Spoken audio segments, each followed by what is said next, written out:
Folks, I didn't mean to honey dick you with the Captain Marvel button. We'll play that later. But welcome to World Class Bullshitters, the epitome of pop culture. I'm your host, Jeff Hicks, and with me tonight is the one, the only, Dion Green. Baby, boys and girls, children of all ages, no matter how low things seem, no matter how bad things are going, no matter how shitty of a day you had at work, always remember this one thing that'll cheer you up every time. At least you're not R. Kelly. Yeah. Because you'd be going away for 30 years, folks. Yeah. What episode would we be on in 30? Like, okay, can somebody in the chat figure out what episode of the podcast we'll be on when R. Kelly gets out? Because we'll dedicate that episode preemptively to R. Kelly. Fuck, we might not even be doing the show in 30 years. Probably will be. But we're going to make you a guarantee that we'll assemble to celebrate his... Not even celebrate, just be like, hey, it's been 30 years, fuck it. That man chuckling in the background is Last Standing Samoan. Big Rig, Nick Utam. Well, it's also important to remember that it costs more to make Lightyear than Top Gun Maverick. But yet, Top Gun Maverick has made $1 billion all over the world. I just love how Disney knows how to just take a lot and turn it into a little.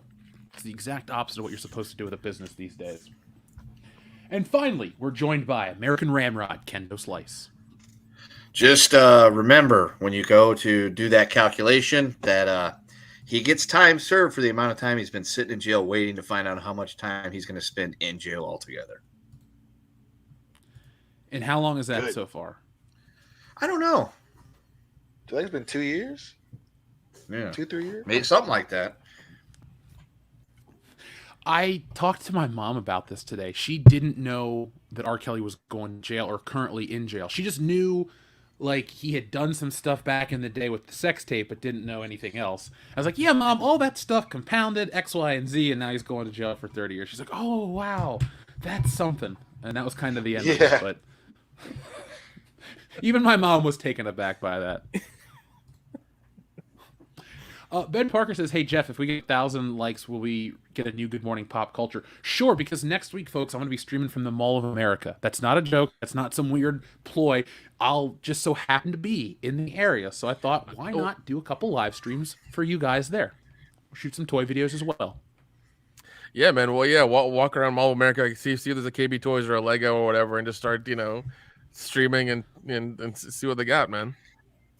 I'm just going to try my best not to buy everything in sight, because that's the problem with the malls. It's like, oh my God, they got this thing and it's right in front of me. And yeah, also if that mall happens to have a sharper image left in it, please go to that too. Are those hard to come by?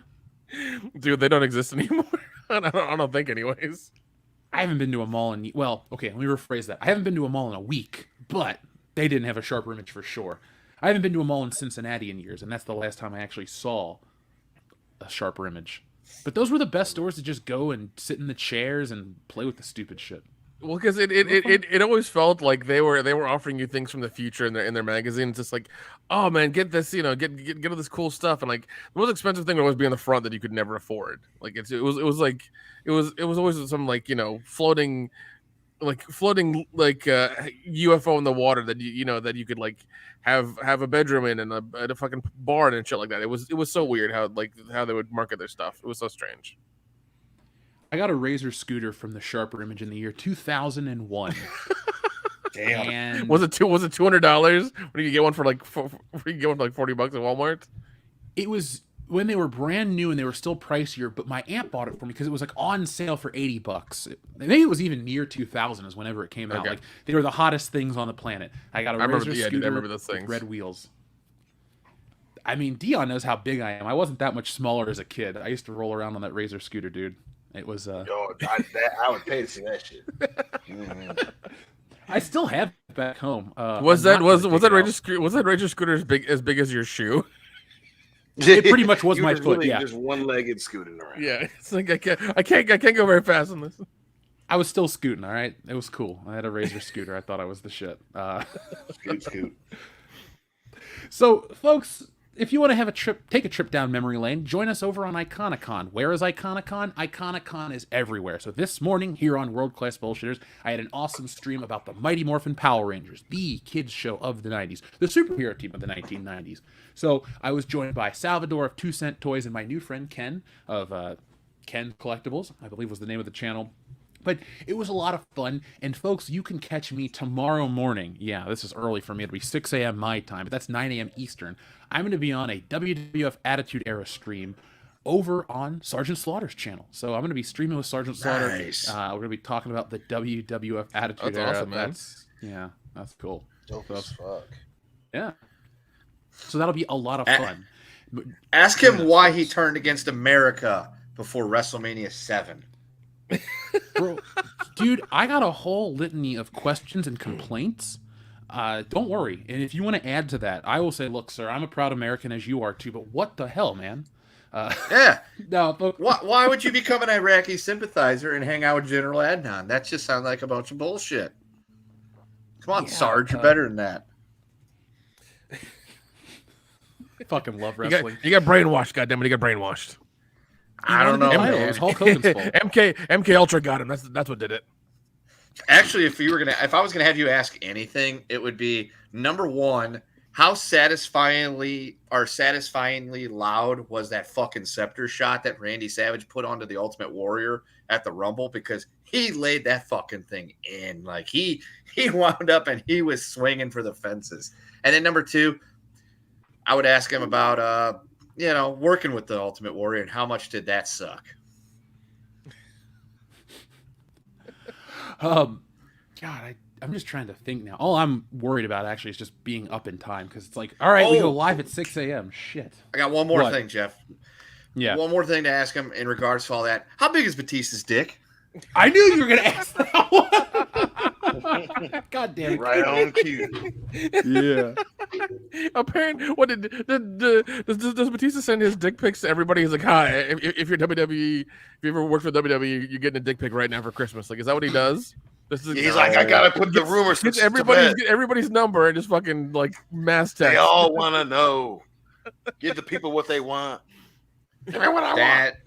That is just a long running joke on Conrad Podcast.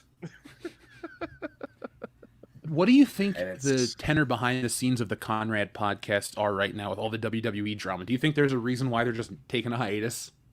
Yeah, because Bruce is just too damn busy, so he can't talk to him. I think he's still putting out the other ones on schedule though, so there's that. Jeff Jarrett one. I haven't listened to it in a while. It was really good for the beginning all the way up until I stopped listening to it a while back, but maybe like 6, 7, 8 months ago. But now that he's back with WWE, I hope it doesn't turn into like a shit heap, just like Bruce's video or podcast has turned into since he's gone back to working for Vince. Dude, I've been watching a lot of wrestling, getting prepped. I forgot that Money in the Bank is this weekend. Yep. I yeah. almost forgot that. So I saw Twitter this morning. I would love to tell everyone that we have an awesome WWE segment at the end of the show, but we don't because I couldn't even tell you the damn card. So if somebody sends us any wrestling-related questions, always please do. We'll talk about it ad nauseum. But I can't honestly present you with our.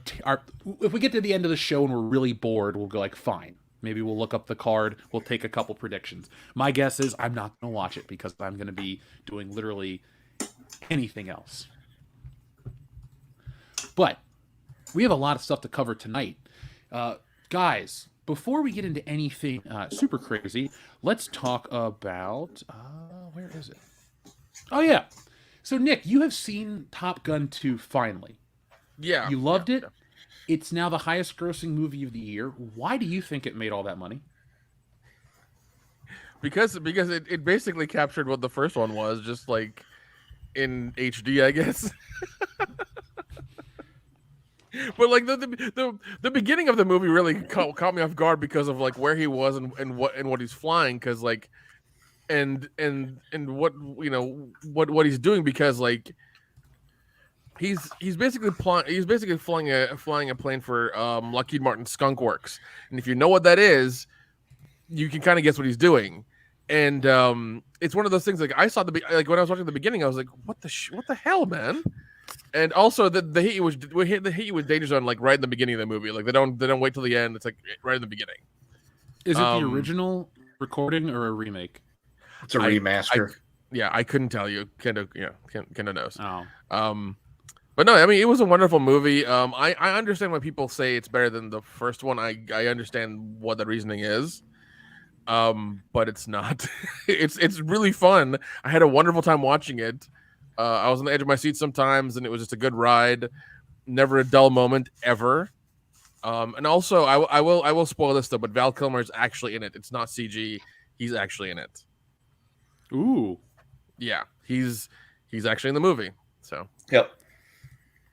Well, yeah. I will. So I mean, eventually... they did everything right, and there is zero identity politics. Like there's nothing, no suggestions or nothing, just nothing at all. It's just a movie. Yeah. And the cast is diverse. There is 100%, 100% there is a diverse. black guy pilot. There is a woman pilot. There is, I think, a second black guy pilot. There's a couple of white guy pilots. The two admirals. It's John Hamm and another guy who happens to be a black guy. There is other people of not white guy things in this movie, but at no point do they ever go and run your face into it to say, "Oh my God, look at her! She's a woman pilot. Ain't that great?" It's just, none of that. They're all None of here. that. They are all Top Gun graduate students. They're all there because of their merits, and that's the part that stands out. And they never mention any of that shit ever. Yeah, and also the mission that they give them whenever they show you that, the run they have to go is like, as soon as you see that, you're just like, holy fucking shit, they're gonna die. But it's a ridiculous mission they have to run. It's so much fun to watch them do it. It's awesome. Yeah. I rewatched Top Gun last night, and it was my favorite viewing ever. I've always been kind of. I've changed my tune on it, man. I've never like shit on it and hated it, but I've never been as warm on it as I am now. I was like really into it last night, so I'm fucking ready for part 2. Yeah, highly recommend it. It's funny how like they lost their funding from China. They were never they didn't even I don't think the movie's allowed in the country, but yet they're going to or they have made $1 billion globally. It's really, you don't need China. Yeah, it's really telling. And also look at Lightyear, been shown from 14 countries, costs more than Top Gun, and nobody watched it. Dude, that's like the best part of this whole thing. Top Gun 2, they did not pander to China. China was all mad because of the Taiwan flag on the back of his jacket, and they said, fuck you, we don't care if you show the movie or not. And it wasn't the woke, it didn't carry the message, as they say, in this movie as the banner for why you should see this movie. And it has been incredible. So, like, every argument any of these companies would have from here on out, like, oh, the pandemic killed theater-going experiences. No, it did not. Oh, well, you have to do this and this and this to get the Chinese to be on board with the movie so we can sell it to China and make a ton of money in China. The only way we can do it is get into the China market. No, you don't have to do that either. So, good job, Top Gun. Yep, Yeah, it represents the door. Yeah. Let's just hope they can continue this type of trajectory in movie making, because Top Gun's great. I mean, I can't comment on the film, but I can comment on its success. It's great that it's doing what it's doing, and I hope it doesn't. There's just another movie ready to basically help audiences escape. Because from what I've read, it's pretty much escapism, right? The entire time, 100%, not really pretty much down with real world shit. Nope. No, none of it. None of it doesn't touch on anything real world at all. It's just, yeah, it's just him teaching some kids how to run this mission that they need to, because things are about to go sideways, and then he has to help them out, and then the mission doesn't go as planned, but that's really awesome. It doesn't, and it makes for a really good movie. Yeah. Enders has seen it 4 times now. Wow, dude. I understand that. I might go see it again this weekend. Oh, I want to go back. Soon. Yeah, because I might try to pick up some IMAX tickets or something like that and see it in in ridiculous IMAX vision or something, if I can find some tickets. But yeah, I think we're gonna go see it Saturday. I got Tuesday off. I'm supposed to take tomorrow off, but motherfucking bullshit at work. But I moved it to Tuesday. I'm definitely going and seeing it then at least. So I'll no, yeah, definitely, man, definitely. That sucks. You gotta work the weekend, man. That fucking blows. Well, it's all right. I mean, I fucking just moved it to Tuesday, but yeah, gotta do what you gotta do. Gotta save the world. Yeah, I'm fully intent on going back to see it again whenever I get back down to old Bruce Sexico. Currently, I am on vacation in the original land of Kendo, and I plan on going to see it when we get back to town. And until then, I'm just going to keep listening to the soundtrack because I got it today. I was very excited. Can get my Lady Gaga on. That's actually the least important part of that soundtrack. But here's the thing. There's one thing I noticed about the movie with the soundtrack. They kept it very 80s, except for the end when they had her song in the movie, and I was like, oh, okay. But even then, like it didn't deviate too much because her song still had that sound to it. So it didn't deviate too much. It still kept in that era of 80s stuff. So I was not mad at it. Man. Yeah. For anybody that's curious, the soundtrack opens with the Top Gun opening credits theme. The bell. That's that part. I wanted to get emotional when that started playing really loud in my car today, but I didn't because I'm a fucking man. Then you get then you get the Danger Zone, and other than that, it's all just Hans Zimmer, Harold Faltermeyer music, except for the Lady Gaga song, which I haven't got to yet. Miles Teller's live rendition of Great Balls of Fire, and the One Republic song from when they're playing the football on the beach, which I don't hate. It's it's an okay little song. I'm not a fan of One Republic, but I don't hate that song. That's good. Yeah, so they put in a couple new ones, not too many, but they kept it. They did a good job. Yeah, it's a bop, as the kids would say. I got FOMO now. Because you haven't seen Top Gun. Wait, hold on. Wait, no, it's a bop. You mean it's brick oven pizza? What does that mean? Yes, it's a brick oven pizza of a song. Very good, Nick. I don't even know what that means. I don't either. But folks, I'm going to show you guys something because last week we talked about some Wokebusters shirts. Well, this week the other ones are in. But you already know this stuff. Now, for those who have backed the project and you're getting all your stuff early, we will be processing that. We keep you updated. But there are a lot of people that will not be getting their stuff super early because they just backed the book. So I went ahead and got something special for you guys as well as everyone else. We got some Wokebusters pins. So there we go. He's got a rubber backing. They're going to be sent to you in a few weeks because we have these here. We're going to process everything and send that out to you. So there you go, folks. And also, too, I thought I'd show this real quick as I drop it all. But we got Wokebusters slime. Yeah, so there it is. Ooh, nice. So boom. I can actually fit all these in my hand if I wanted to, but nobody cares. Anyway, there's a Wokebusters update, folks. So go to wokebusterscomic.com right now on the link. Pick a tier and grab your book. So we have a ton of people joining us tonight and a lot of messages. So let's get a couple things out of the way and check in with the audience because you guys are hungry tonight. Now, guys, I wanted to share this real quick because this made me fucking laugh. Times are tough here in this country, but it seems like things are even rougher in Canada. Have you heard about the news in Canada this week? No, not really. Yeah, well, it was rough because a Canadian radio station played Rage Against the Machine for 30 straight hours. It says. Okay.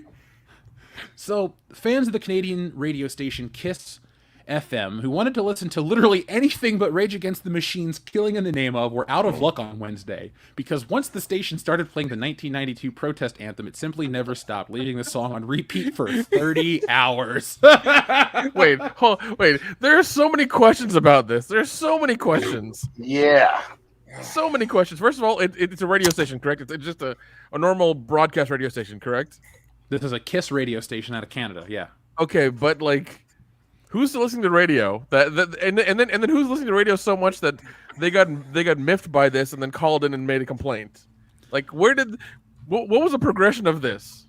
Honestly, well, dude, it gets crazier. Hold on. So, the outlet reported that the calls to the station requesting other songs were denied in favor of "Killing in the Name," which was written as a battle cry.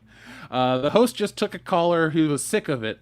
After a bit of banter, she asked why they wanted to hear something else, and then they would say, I don't know, anything other than, and then they were cut off and launched directly into Killing in the Name of again. Well, Yeah, A couple- is that what protesting is like? You know, like pirate radio is like in Canada, like just somebody playing "Killing in the Name of" for 30 hours. I mean, I can get it if it's like a song that. Okay, so a couple years ago when the Blues were on their playoff run, every time they'd advance to the next round, they'd play Gloria on repeat on Y98 FM, which that's fine. You could tune in and out, and it was like a celebrational thing. But playing "Killing in the Name of" repeatedly, number one, Rage Against the Machines ain't that great. They are pretty highly overrated. So get mad at me if you will, people in the audience. Number two, Hey, you want to get in a fight after the gym? Listen to Rage Against the Machine. Yeah, listen to Rage Against Fuck the you! I Machine. won't do what you told me. Yeah, listen to the band that's all about fight the man, rebel against the government, don't do what they tell you to do, hate the rich. Guess what they are now? They're rich and they tell you what to do, and they're like, oh, do what the man tells you. When they had their like little fucking shit a couple years ago. So fuck them. They're a bunch of hypocrites. I didn't realize they sold out. Yes, they Damn, sold man, out. you're a little emotional about it, buddy. I hate They're it. no longer the when renegades of funk. No, and because of the fact that I know a bunch of people that still scream about Rage Against the Machines, fight the power. It's like, yo, motherfucker, they are the power. They are the rich people you hate. And they're telling you what to do, and you're doing it. Well, sometimes you die. You die the hero, but I guess they lived long enough to become the villain. So Yeah, well, maybe if they didn't suck the whole time, people wouldn't have been hip to their game. They had some good songs. I won't say they sucked the whole time. Okay, they sucked most of the time. Mm-hmm. fair enough. But that's like,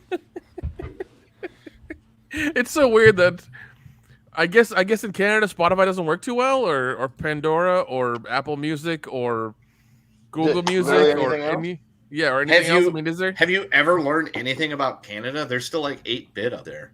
Like, Oh my god, really? They're just playing Atari. They haven't got the new Xbox yet. yeah. I mean, every time you watch South Park and they represent Canadians, that's not a joke. That's a real thing. I mean, it's not even a real country anyway. That's true. It's just America's hat. Yeah. Even if they do have some really great things like, Tim Hortons and ice hockey, but silver linings. Well, I actually have some footage of a phone call Sorry, with the window Canada. for getting a call into Canada is only open once a week. Mr. Leo. Good day, Your Highness.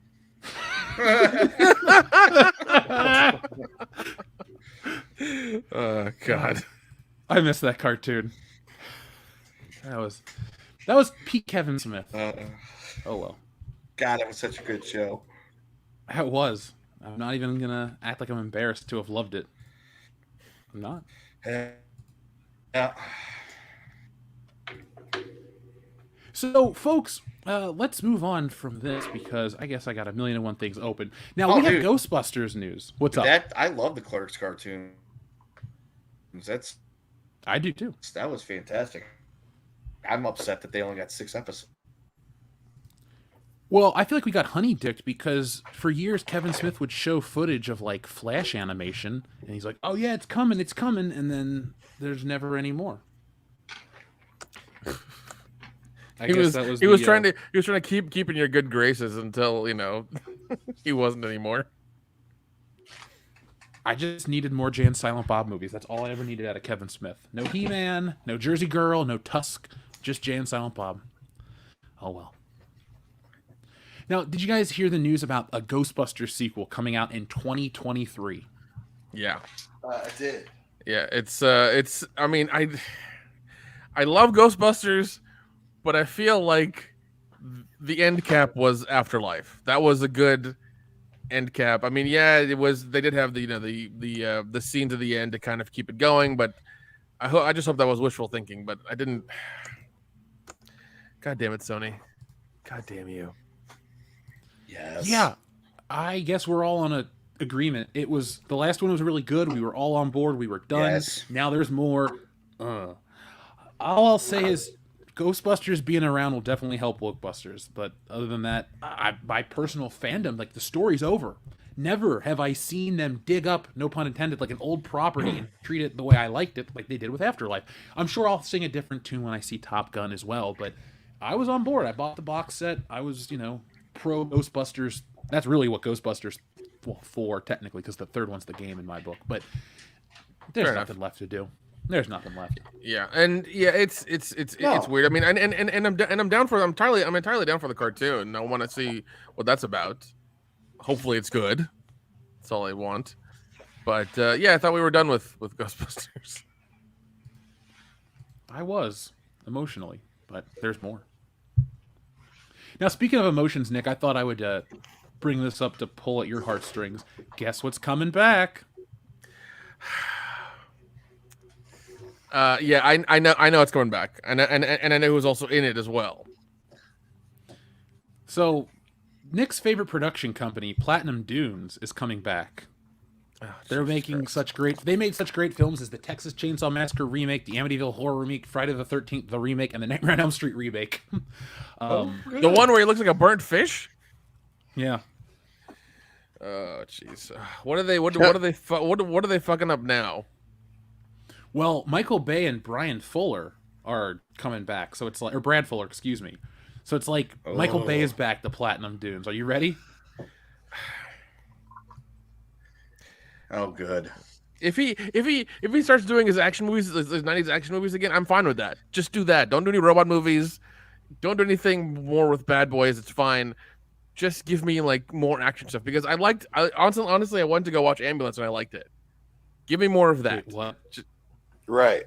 Yeah, just give me more of that. Like make ridiculous action movies so we can all enjoy Nick them. wants the explosions. All the explosions. Give him the explosions. Yes, I want the explosions and the ridiculous scenarios you put everybody into. That's what I want.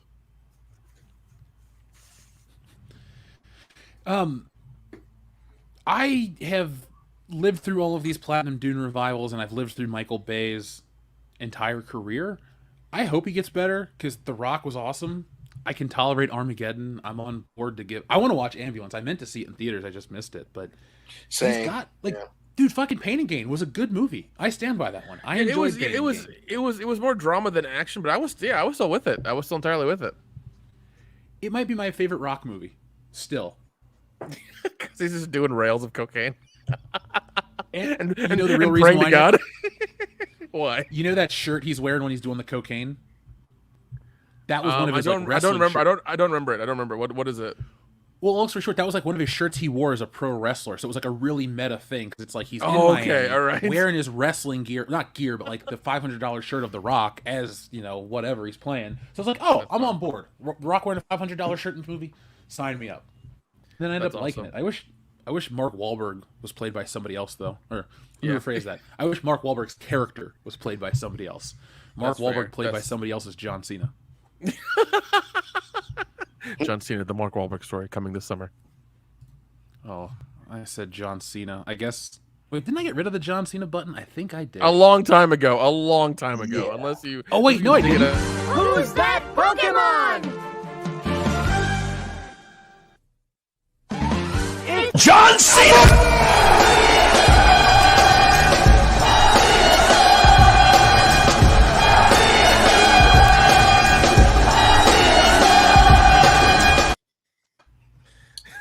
Well, that's Yeah. ear assault. Are you sure it's not as good as this? See, Dion? you ain't gotta bring that back up. You found my secret button. 20 years of I should be able to hear that shit. Wait, are you we should make a bet, and if you win the bet, Buffalo Jeff will stay retired until R. Kelly comes out of jail. But if you lose the bet, God! if you lose the bet, I'm gonna take a special trip to Michigan this October for Buffalo Jeff's Halloween special. Oh my God! I don't know what I'm gonna Jeff do, gonna be heading Dion. back in a box. I don't think so. I don't think you'll have the nerve. Shit. I think you just I be like, don't know. I mean, I don't know. Dion has those quick reflexes, and his fight or flight instincts are quite good. So what you do is Also- you just get what? also he knows Krav Maga. I don't know. I mean, Yeah, well, I'm all I just need saying. is I'm just saying. all I need is one man and one horse, and Dion's toast. You need one mannequin and one horse, and you're good to go. That's if we ever make a movie with Dion's nightmare, Nick. What it'll be is it'll be like Sleepy Hollow, where Dion is all bleary and walking out, and the headless horseman's just like a mannequin, and that fucks with him even more than just a headless man. Oh no, I've thought of many a way to mess with Dion, many a way, but it always involves like 500 mannequins that I need to like somehow acquire and get and put up very quickly. Yeah, so it would require help and money and lots of fake people. Fake people, my favorite. Speaking of fake people, guys, Bob Chapek got an extension for 3 years. Now, this is the head of Disney. We've talked about Disney shit in the bed.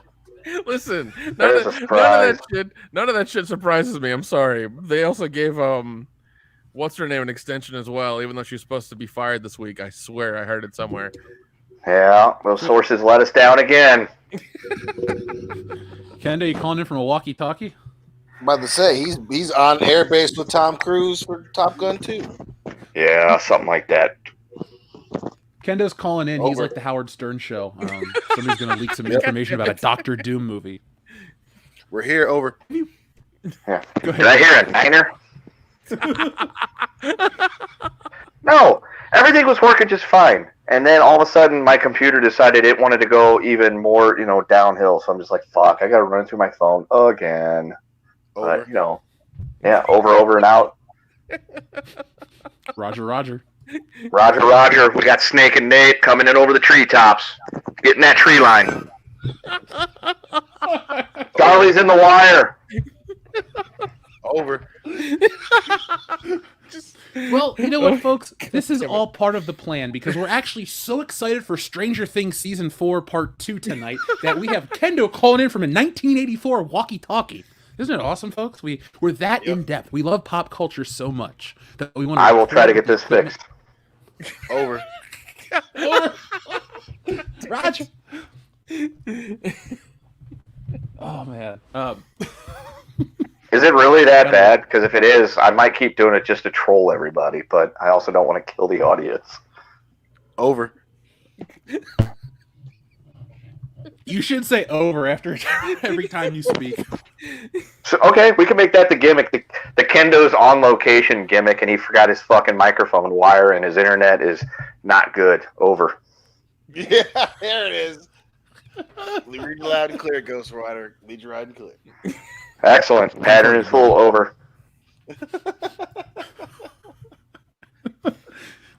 So, look, Disney loves to shoot itself in the foot. Dion, you talk about the taste of the shotgun barrel that it keeps in its mouth. So, every week we hear a new news story about something Disney does that seems antithetical to what we like to call success. Businesses like to operate where they make money and grow. But Disney likes to do weird things that make them look good to certain types of people and then not bring in money. Or they like to do something that's even a bigger problem. They like to make entertainment that no one gives a shit about because they're tired of bad, lazy tripe. They're tired of all this garbage that you want to just feed us. Like, the real reason Lightyear failed wasn't a lesbian kiss or being out of certain markets. It's because it's an expensive-ass movie that's got a confusing premise. I've talked to a handful of people, and every time somebody goes, what's that one about? Is it the live-action toy, this, that, and the other? That's where you lost it, Disney. You didn't help yourself with trying to sell that lesbian kiss, which apparently is another blink and you miss it moment. But no, this is your MO, and this is your fucking boss. And guess what? He's back for 3 more years, boys. So we're going to either laugh at Disney each and every week, or we're going to watch them go out of business, and then we're going to laugh at them forever.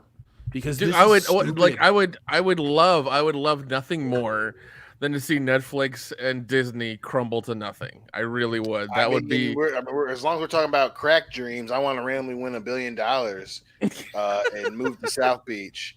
Like Disney's just at the place where it's, they hedge their bets, and Lightyear was, I guess, one of those weird ones where it's like, we don't want it to fail, but we're gonna try to do everything that Twitter wants us to do, and then not make the movie good and not confusing.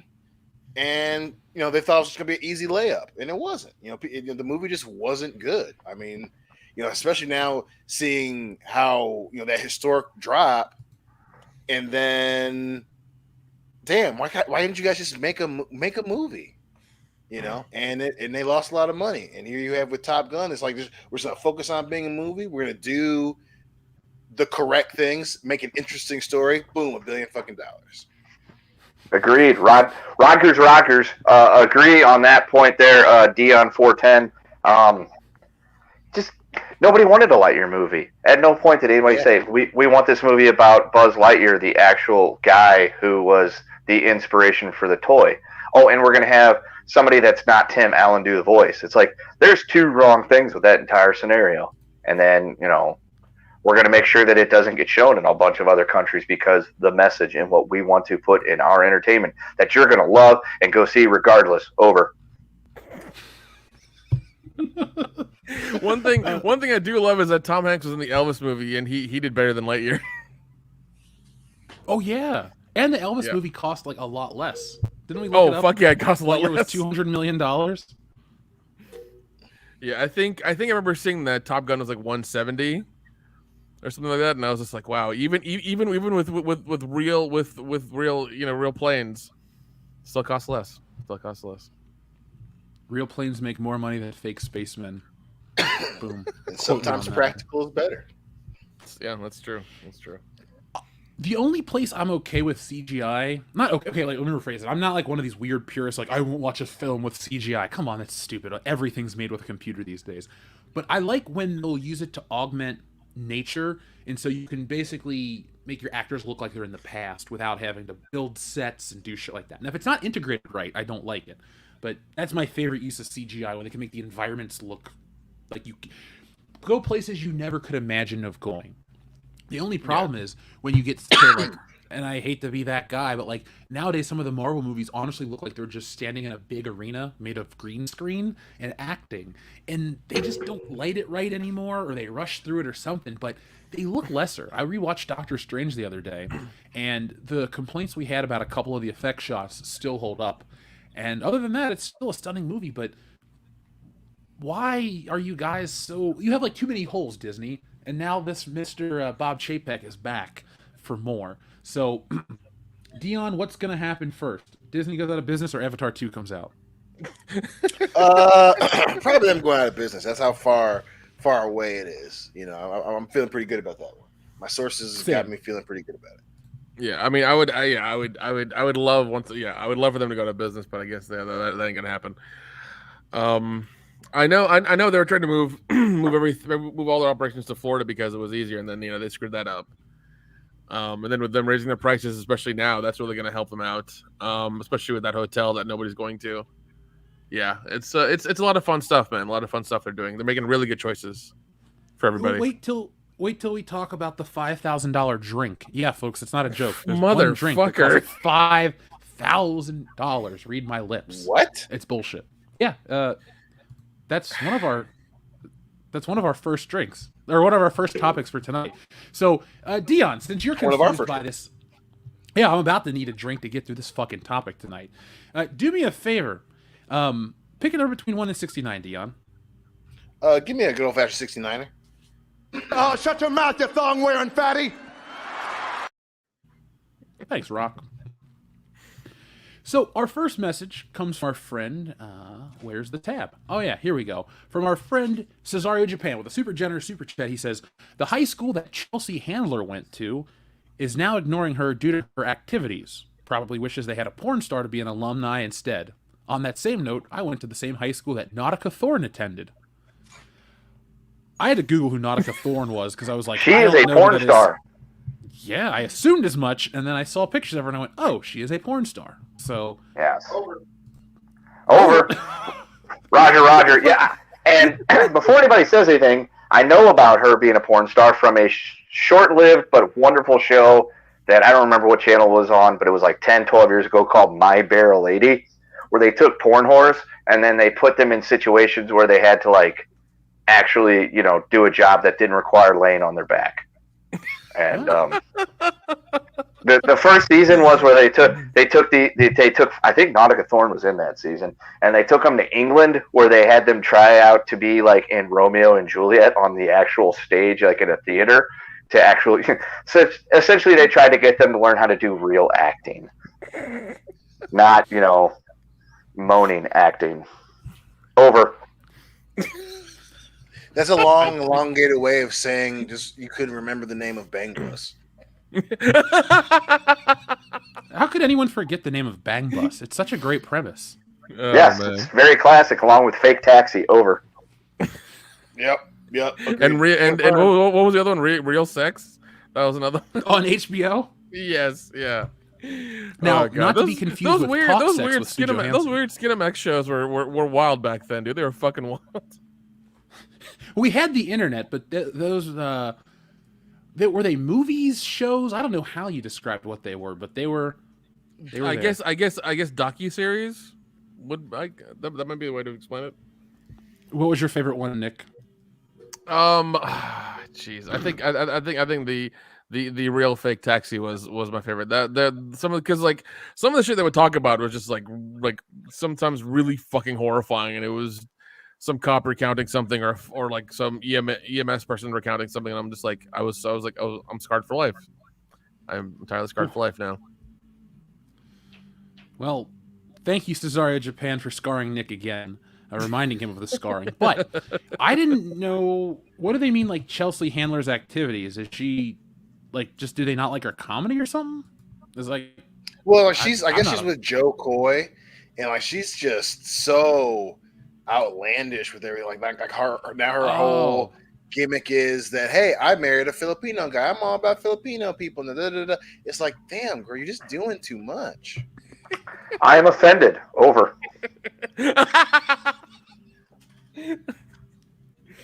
Oh God, it's just like, calm down. We get it. Like, it's cool that it's cool that you're married to the dude who his entire sets are all about his mom and how she talks. But like, we get it. Like, it's cool that he's Asian. We get it. Damn. It happens every time a white woman marries an ethnic. Every goddamn time, I swear. It's just how it is, man. Well, it's like one of those badge of honor things. It's like I've married somebody that is not white like me. I'm one of the cool people now. I can say the jokes and say things and I'm part of their culture now. It's like, no, because I'm pretty sure that I don't consider myself part of the culture at all, and the only jokes I make is about her accent and how she pronounces things all fucked up sometimes. Over. Oh, there we go. Let's just wait for that one. Thank you, though, Cesario Japan, for your very generous super chat. Cesario Japan also sends another one that says, thoughts on the WWE signing Logan Paul. Yeah. I mean, we knew it was coming after that WrestleMania match. Over. The fact that he didn't shit the bed at WrestleMania meant we were going to see more Logan Paul because he didn't shit the bed. Personally, I will not be. Wait, why am I surprised he's in the fucking video game this year? This he's probably going to buy WWE for like 2 Bitcoin or like four Pokemon cards. I don't know, something like that. Well, the Bitcoins ain't worth what they used to be, and I'm assuming them Pokemon cards have gone down too because, well, everything has gone down in price except for, actual stuff that you really need, like, gasoline, milk, bread. That's all gone up. Over. Yeah, $4 for a gallon of milk is not my favorite thing. Over. But, yeah, I'm not surprised, but I will say that I'm not, like, excited or hyped by Logan Paul. It's Logan Paul, man. I think we're all a little too old for... Excuse me. We're all a little too old for that guy, so what's it going to do for us? We're going to watch wrestling and go, maybe Randy Orton will come back. And then I realize Randy Orton's been around for 20 years. Shit. Wrestling hasn't made a new star in so... Look, MJF is good, but he's a couple years away from being pro wrestling's mainstream megastar. CM Punk has never been as big of a star as the marks wanted to make him out to be. Daniel Bryan, a great wrestler, was never the mainstream star that people think he is. Like, there hasn't been a superstar in wrestling in for fucking ever. And so Logan Paul signing on, it's like you're bringing in an outside star. Back in the day, you bring in an outside star, you got wrestlers that are so good. Put it like this, Mike Tyson. No matter what your opinions are of Mike Tyson, he was an A-list guy. Put him in wrestling, Stone Cold Steve Austin could hang with him. Shawn Michaels could hang with him. Now, and he was a real, like, deal. You get a guy like Logan Paul who's an internet celebrity who maybe he fights or trains or whatever, but he's not Mike Tyson. He doesn't have the same appeal. He never had the same impact. And you just get he's like a bigger deal than the wrestlers, but that's the problem because the wrestlers are supposed to have like equal footing with these outside stars. Like when Mr. T came to the WWF in 1985, Hulk Hogan was just as big of a deal. Like it made sense to pair the biggest stars up. Like who? John Cena's an actor now. He's not a wrestler. Is he going to come back to fight with Logan Paul or something? Like that's the only thing I can think of that's money. Unless it's contractually. I mean, if they were to build it the right way, I'd somewhat follow it. I mean, don't get me wrong, fuck Logan Paul the person, but I mean, if he's doing it for real, shit, more power to him. But if it's as good as his WrestleMania spot was, I'd check it out. Yeah, his WrestleMania match was a lot like Justice League movie. We were waiting for it to completely fall apart and go off the rails and shit the bed, and it never completely did. And then the funny thing is, they had the Miz fucking hit him with the skull crushing finale as a way for the Miz to like turn heel and get sympathy on Logan Paul and make him the babyface. It's like, are you aware of who Logan Paul is? That's not going to work. If anything, it's going to get the Miz cheered. 10-4. I know. I was cheering for him. Good buddy. Whew, Jesus. It's just it is really weird. As soon as I heard that, I was like, I mean, yeah, I guess a spot during WrestleMania was good. That's why they signed him. But is that just them being desperate?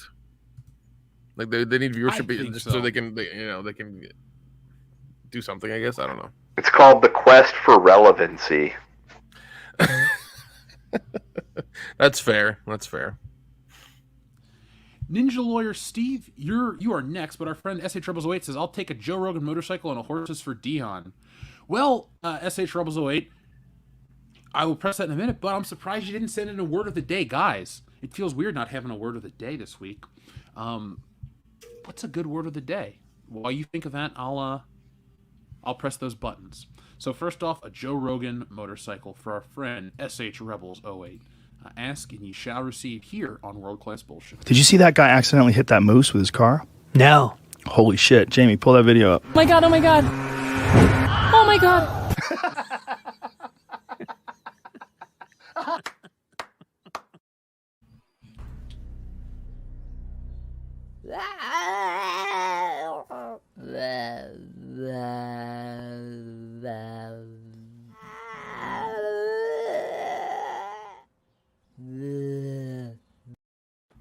Why was that one so long? What the fuck?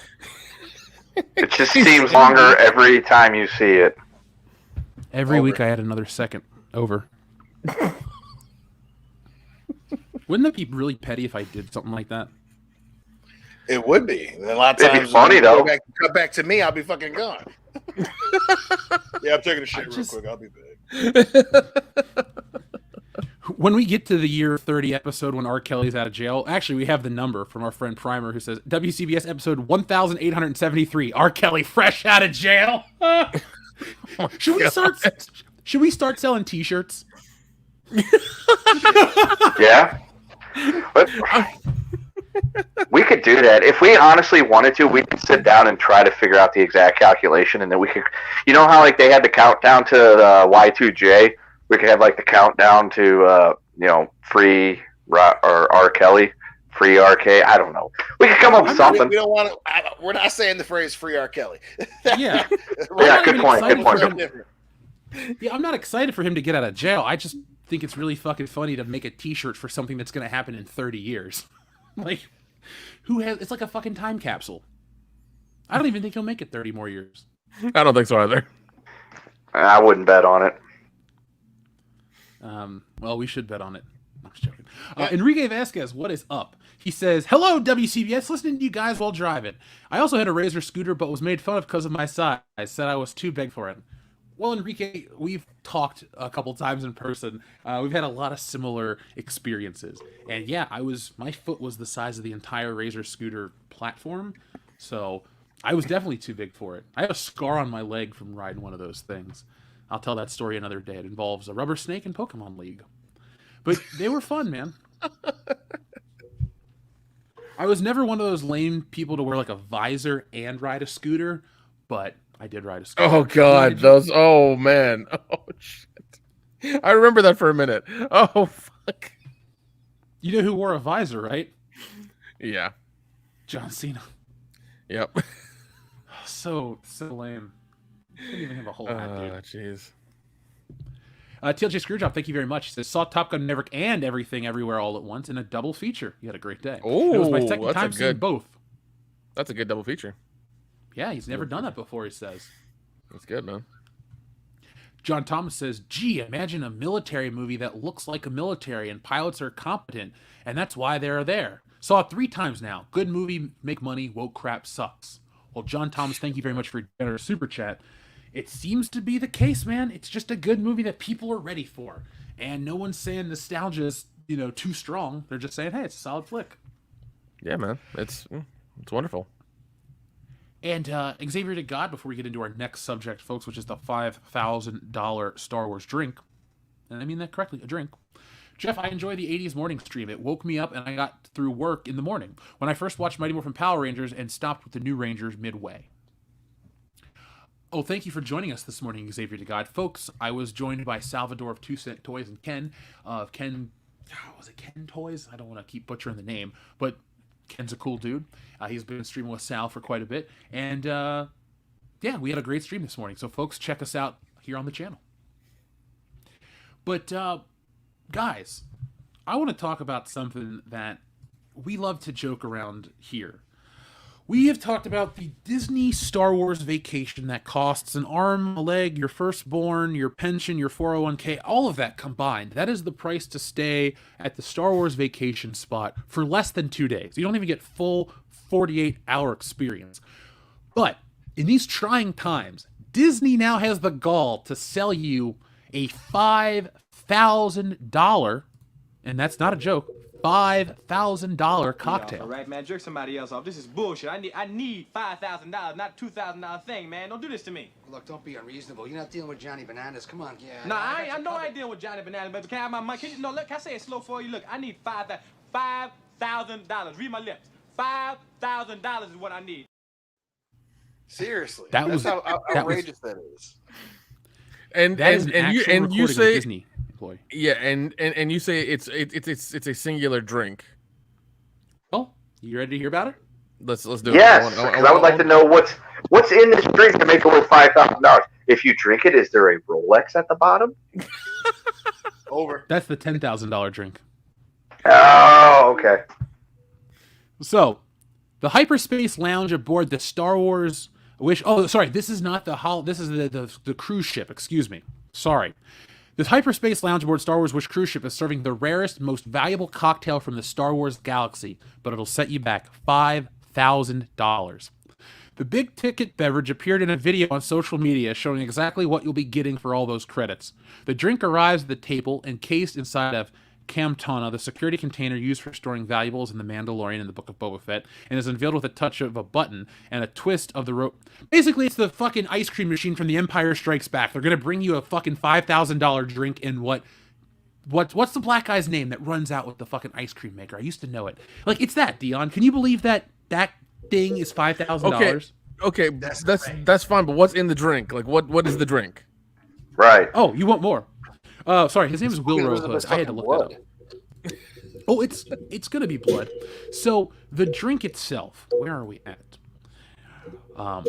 Much like the props used on screen, blah blah blah. It's a $5,000 concoction, officially known as the Kyber Crystal. It doesn't actually list the ingredients. People have been speculating about what might be in the cocktail for its hefty price tag. Fanbyte pointed out that one popular hypothesis is Remy Martin's Louis XIII cognac, which typically costs around $3,000 to $4,000 a bottle, or some other high-quality liquor that's also possible for more than a standard top-shelf liquor being presented in a novel way. Now, no, it's just fucking pink Vanique. That's all it is. Right. I was gonna say, Kendo's theory is this: it is the bottom shelf shit that they just stir together and throw a bunch of sugar in to make you think it's high-quality stuff. Over. Well, would you like to hear how big the drink is? Sure. Yes. It is the size of 3 shot glasses. Go fuck That's yourself. Wild. So okay. So basically, it's basically 3 ounces then, roughly, maybe The greatest thing you ever fucking tasted.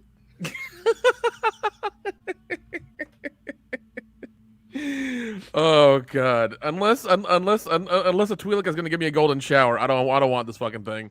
Thirsty, Oh, you're into thirsty. those.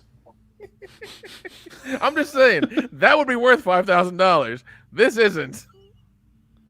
None of this. So you're saying that you would like to be pissed on for? You would spend $5,000 to get pissed on by a woman in a costume that are dressed like a Twi'lek? No. Folks, An actual no. An actual Twi'lek. An actual Twi'lek. You know those are fictional characters, right? That they don't exactly. Well, exist. for $5,000, Disney can fucking make one, okay? Folks, that's right there. We don't need any more innovations on this planet. We don't need a cure for cancer. We don't need any of that shit. We need to learn how to genetically engineer a Twi'lek. Over. Well, I agree. Do you guys want to watch some footage of the drink being delivered? Yes. Fuck no, that's just gonna piss me off. Let's see how bullshit this is. I want to see how bullshit this is. All right, here we go.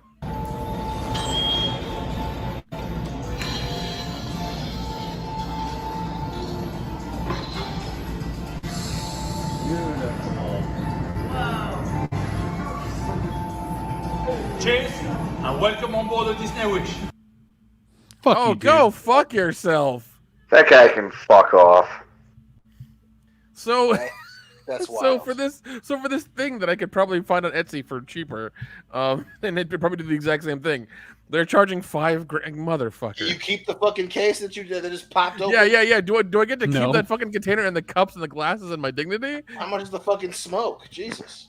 You don't get to keep anything except for the fucking shitty ass video and photo opportunity that you get to have to share with your grandchildren and your great grandchildren about how you pissed away half of their inheritance.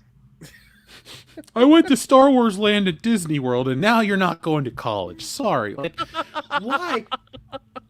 Can somebody tell me where the appeal in this is? Like, where does Disney think that this is a good idea? We're bitching about $4 milk. What's gonna happen is they're gonna have a bunch of these sitting in the back, and they're gonna do another fucking study about like, well, why did nobody buy this? We need to do another research about how nobody wanted a $5,000 drink. Why didn't anybody want a $5,000 drink? It's a $5,000 drink. Everybody should want it. It's like, are you so goddamn removed from everybody in the world that you just don't see how like this is not going to fucking sell and make any money, and how ridiculously shitty you look by doing this? Yeah. This is clearly not for regular people. They do not want you and Mama Jones to go to fucking Disney World. They want fucking Mr. and Mrs. Esquire, fucking real estate moguls to come to this shit. They don't. It's not for regular fans. Yeah, and that's how it's been ever since the pandemic ended. Because remember, they said they're upping their prices too for their parks. They're not lowering them; they're upping them. So they're really trying to get a certain clientele. And they're not really including everybody, even though they want everybody included in their fucking movies that nobody's gonna go watch. It's fucking like their message is all over the place. It doesn't make sense. You know what I want? You know how all those people were like pissing and moaning on Twitter when Elon was going to buy Twitter, and they were like, "That money he spent it could have cured so many kids of hunger." I want those people to go stand outside that fucking theme park, and when somebody's laying down $6,000 to go on their little space cruise and buy $5,000 booze, I want them to say the same shit to those people. I do too. You know what? I really am. I really am going to look on Etsy for somebody who's made something like this and try to buy it for less than $5,000. I'm sure it'll be less than that. I'm really sure it'll be. Dude, what you do is you buy it for less than $5,000, and then you just sit outside the fucking Disneyland right there, and you just offer to sell those drinks to people for $1,000.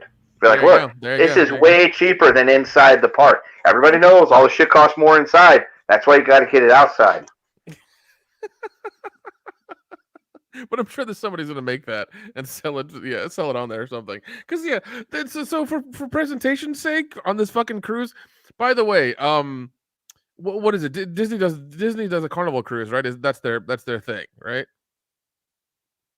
Anybody know? I think I don't follow their family packages. I don't call 100-407W Disney or whatever it is. But yeah, even then, like, So you're on the you're stuck on this fucking floating in the middle of the water, and you're gonna pay $5,000 for a goddamn drink like that? Look at this in the chat. Make a bootleg Star Wars drink and call it the holiday special. Listen. Once again, I'm sure somebody can make that for a reasonable price on Etsy. That's going to not be like once. They're gonna do it. Somebody's gonna do that. Calling And it the holiday special would have made a hell of a lot more sense. Like that, at least could have somewhat hit it in a joke. But just straight up $5,000 drink on a fucking Disney cruise, that's insane. That's insane. The joke would at least been funny. Yeah, it's about as waste of fucking money as the holiday special actually was, because no one's gonna get this shit. Dude, it's so fucking stupid. It is. They really like Disney loves like blowing that shotgun barrel so much until they actually like accidentally hit the trigger. They really fucking love that shit a lot. Holy crap.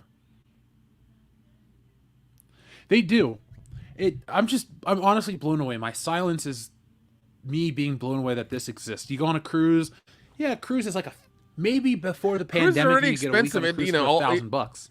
Yeah, cruises are already expensive, and then you tack this bullshit on. Oh god.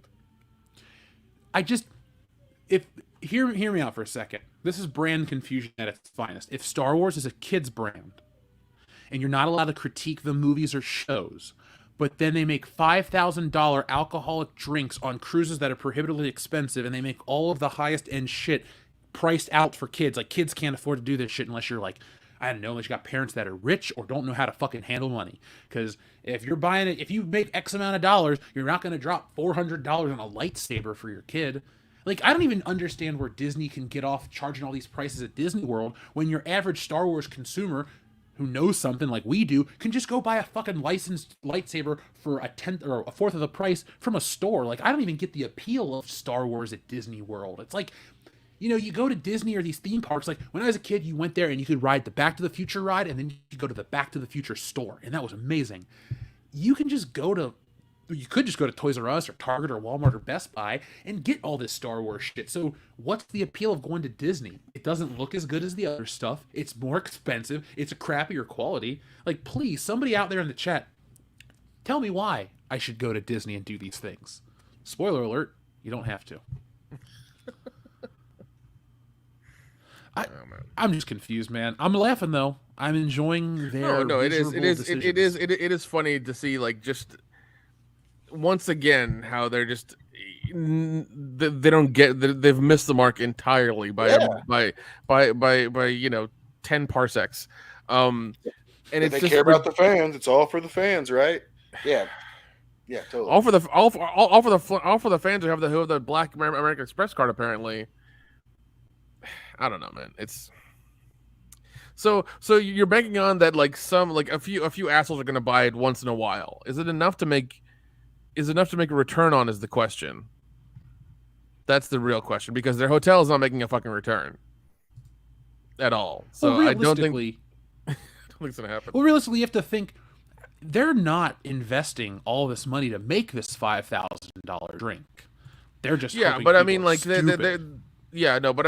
hoping it's going to be a thing because people are going to take pictures like these jagoffs here. They're going to have video of it and this whole thing, and people are going to want to do it. But when you see that fucking price tag, you're just going to be like, yeah, fuck that. It's not worth it. It's not worth the I guess the internet cloud or the Instagram cloud or whatever the hell it is to do it. It's like, it ain't fucking worth it, man. It ain't working. It's not worth that at all. No.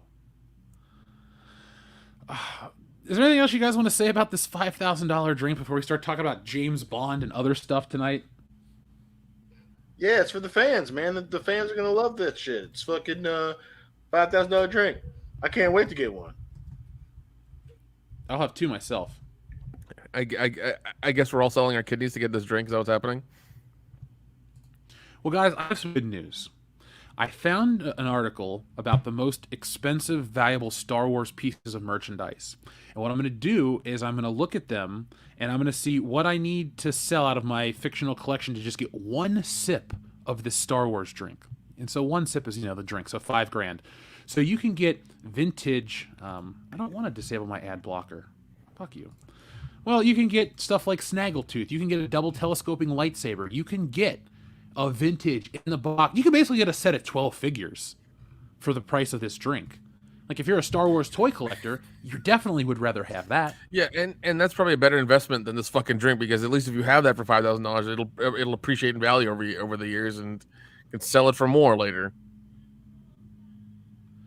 So I'm just trying to think, like, for example, Nick, the most expensive stuff from Star Wars. Like, the most expensive toy, according to this list, is a vinyl caped Jawa, listed at $16,000. So you could get 3 point whatever drinks, or you could just, I don't know, get a Jawa, something that'll hold on forever. I think what really sticks with me is the fact that you're paying all this money for something that goes away. Like, Dion, I call back to you for this one. You and I have had thousands of beers together.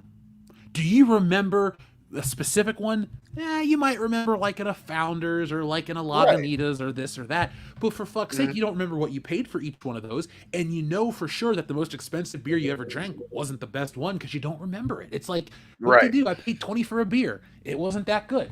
If you pay $5,000 for a fucking drink, you'd probably kick yourself, man. Well, think about what you're saying. Fucking, $20 beer, like that's seen as excessive. Like, I have bought some beers that are, $15. It's like, oh, I do remember that. That was a really good beer. That one time I got it when I was in that one place. But that's seen as excessive. $15, $20, fucking $5,000. Like, super rich people, like, they like expensive drinks, but a $5,000 drink, that's only because it's of a fucking gimmick. That's insane. The booze they probably use isn't more than $150. That's insanity. It's ridiculous, dude. It's highway robbery. Well, it's high seas robbery. It's pirating. It's piracy. There you go, folks. This is how Disney's getting back at you for pirating all their movies. They're going to rob you blind with $5,000. Fuck, I should have downloaded that car. I learned the hard... Dion, you're the reason why everyone out there is paying so much for stuff. Fuck, you it's all my downloaded fault. Disney finally got me. The funny thing is that if you were to download a car these days, if you had a 3D printer, you could probably build the car. Correct. Wait, how long do you think until Elon Musk sells like a 3D printer version of his Tesla patent? It's like, all right, folks, you're gonna download the secure file. Give it 18 months. 18 months, he'll have it made. It'll be a thing. Yeah, 3D printing a Tesla is a fast way of getting one, unless you actually are faster than actually ordering a Tesla. Because I know people that have ordered Teslas, and it's like a year and a half, and they still haven't gotten them. See, here's what'll do. You can 3D build the body, and then you got to buy the batteries from him. That's what he'll do. He'll do the thing that Apple does. That's brilliant if you think about it. Like, the hype of the first self-printed, self-made vehicle. Like, back in the day, Sears used to sell, I believe it was Sears, they had a catalog house. It was like a kit, and it was like a prefab type of house, and it would come with, so many screws, so many pieces, blah, blah, blah, and you would have this generic house. And so that was a big deal back in the day. Just think of the first, like, hey, I'm going to go on Amazon and order a fucking car. And then it comes and you build it and you 3D print it and shit. Like, what a weird, like, the only thing I guess you'd have to buy would be like tires. And like, I shouldn't say sad, but like the wonderful thing is that you're not far off from, like, we're really not far off from that in all reality. Like, it's not, it's closer than you think. I mean, we're already 3D printing houses, so yeah, cars are it's going to be another thing, man. I think we're going to stick with our Star Wars topics. We'll talk about the Obi Wan Miss Marvel thing in a minute because it'll be a perfect transition from this. But one more time, folks, watch this. This is the $5,000 Star Wars drink. Oh, man. God. You know what we should do? We should come up with a list of things that would be better usages of people's $5,000 as opposed to buying this drink. Like, well, I have one. Do you, Kendo? Yeah. Go to Whataburger and get the #1 with a Dr. Pepper milkshake, and then pocket the remaining $4,985. I think that sounds like a wonderful idea. And while you've pocketed that money, you should go over to Shop WCBS and get yourself a Robo Coke Lines of Justice shirt or an Only Turd shirt. They're moving. I look at the little analytics and I'm like, there are multiple people out there wearing Only Turd shirts, like a little Only Turds army. Yeah, so folks, join it. Yeah, please. If you have those shirts, please take pictures and send it to us on Twitter and Instagram. We will share those across our social media because we love that shit. You can buy one of everything from Shop WCBS and that #1 large with the big Dr. Pepper milkshake. Make sure you get plenty of spicy ketchup and still have like $4,900 left over or something like that. It might be less than that. I don't know how much stuff we got on there. I haven't looked lately. but you'll at least feel better about yourself because you'll have something tangible you can hold on to. Not the Whataburger meal, obviously, that you'll lose in about 12 hours, but you'll at least have all this wonderful merchandise as opposed to, I drank this $5,000 drink at the Star Wars thing. Aren't I really cool? It's like, no, shut up, virgin. Broke virgin now. Well, I have another way to spend some of that money, and I think it's pretty attractive too.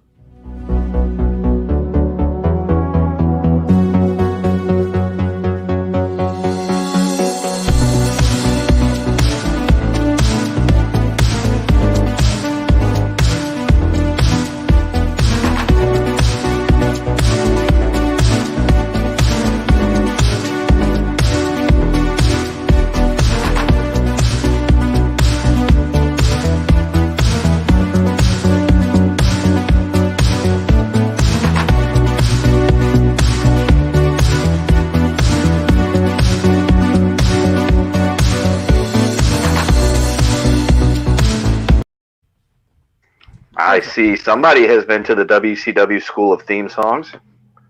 Yeah. Change it just enough to where you can't get fired or get sued, but we know what it is. Oh, yeah.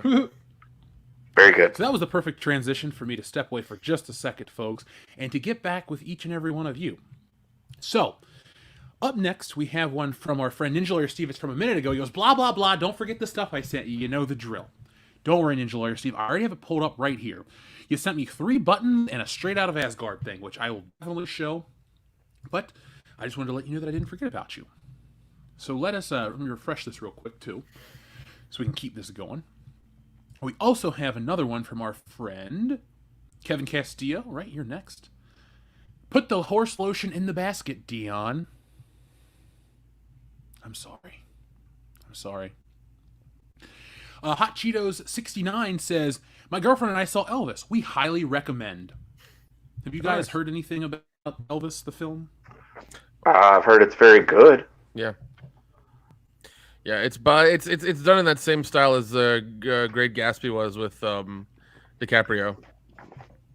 So it's that same it's that same style. I don't know what to call that style, but it's done in that style. So Baz Luhrmann, that's the guy. He just directs all of them. He's like a weird musician, or not musician. He does like that, Romeo and Juliet. Shit I've never watched outside of Great Gatsby. Yeah. Movies that don't usually appeal to a guy like me. But Elvis, I have a weird... So the only reason I haven't really had too much interest in this film is I'm not like an Elvis fan. I grew up in this weird like vacuum of course I knew who Elvis was and his music, but literally nobody in my life listened to Elvis. No aunts or uncles, not my mom, not my grandma, because she was too old for Elvis. So Elvis is just this like thing that I've always known him, or Blue Suede Shoes and all the big hits. Elvis is just a pop culture thing that I'm not really a part of. Dion, you're not a big Elvis fan, are you? No, I mean, I appreciate how big he was, but no, I've never been a huge Elvis. Sound like maybe 2 or 3 Elvis songs, I like I don't know. There are some songs I like. I can't act like I hate Elvis music. I don't dislike it at all. I want the movie to be successful and people to go out and enjoy it and have a good time. Me personally, Elvis is probably... I would rather watch Lightyear over Elvis at this point. Not because I'm, angry at Elvis. It's just like, what am I going to have to talk about more? An Elvis movie? I kind of know Elvis's life story. I've read, I've watched documentaries on him and read stuff in blurbs, but, But I'm glad you enjoyed it, man. I want more people to go out and see shit. Because like Kendo joked at the beginning of the show, movie theaters were dead last year, they told us. Not the case. Yep. You can't stop people from doing shit they want to do. I think that's the real message of everything. Because it's like, oh, you won't get to watch your new movies. Yeah, we will. And we'll fucking go out in droves to see them. Or it's really like, hey, this medium is still... can be very successful. If you've done the way that people want it to be done. Even coming out of crazy world events, as long as you make a film the right way, it can be successful. Not everything has to be a fucking franchise movie. Or as a movie where it tries to preach to you. Yeah. Right. Make something worth watching and we'll go watch it. Yeah. Just build it, baby. We'll come. Some ways more than others. Are you telling me that you're not anticipating the political talking points and the talking down to in the new episode of The Boys tonight or Stranger Things? You're telling me that you don't want those kind of life lessons in your entertainment?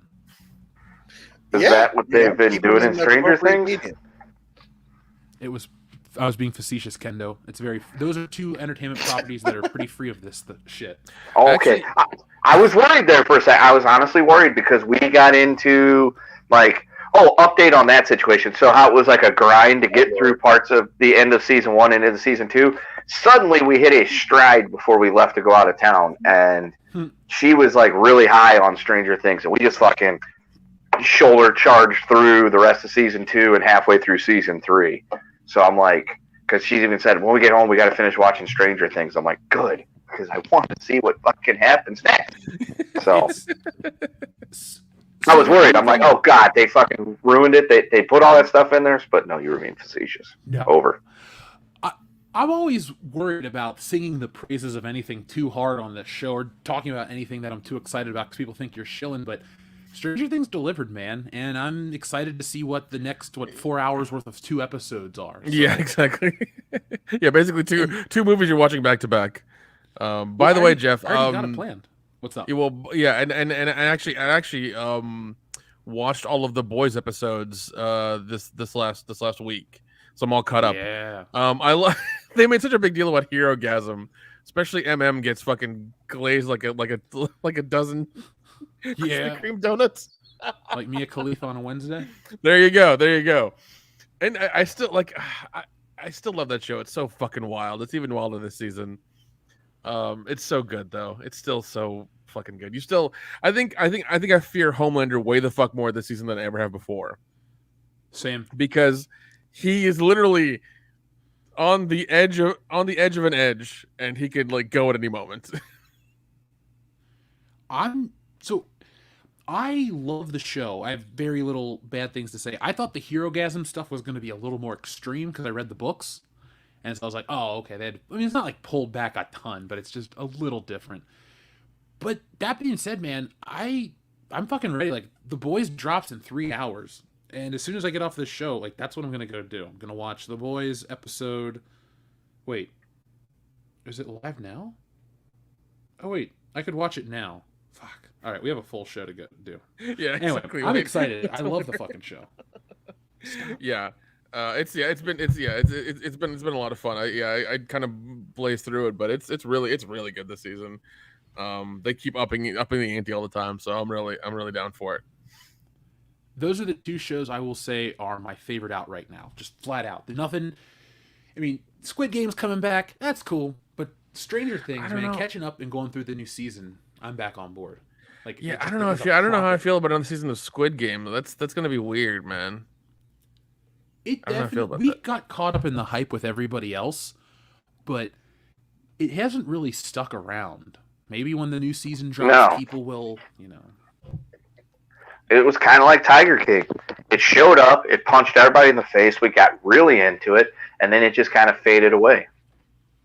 It was good. I mean, I love Squid Game. I don't ever want any more Squid Game. I don't need a Squid Game season 2. I got everything I needed from just that one season. Yeah, that's true, man. That's very true. So I don't know what season 2 is going to be. I don't know if season 2 is going to be better or worse or what they're going to do with it. So yeah. Well, consider me curious enough to give it a shot. Will we review it? No, we don't really review weekly shows here. That's just not our thing. But we will talk about it ad nauseum. Well, no. We'll talk about it when it comes out, folks. But our friend SH Rebels 08 has saved the show, guys, because we have our word of the day, and I think this is one that could end up on t-shirts. The word of the day is fanny. So, folks, do your worst for a few fannies more. It's my favorite.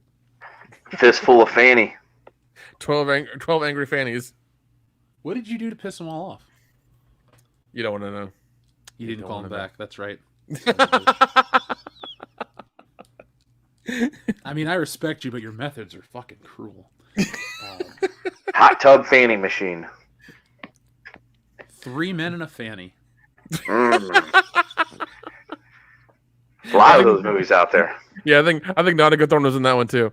Yeah, three men and a little fanny. Is that That's one with Bridget the star. Midget? Yeah, I was gonna say starring Bridget the Midget, who I believe is actually in jail right now, but I'm not positive. What did she do? A couple years ago, she stabbed bit her somebody's boyfriend. ankle, I don't know.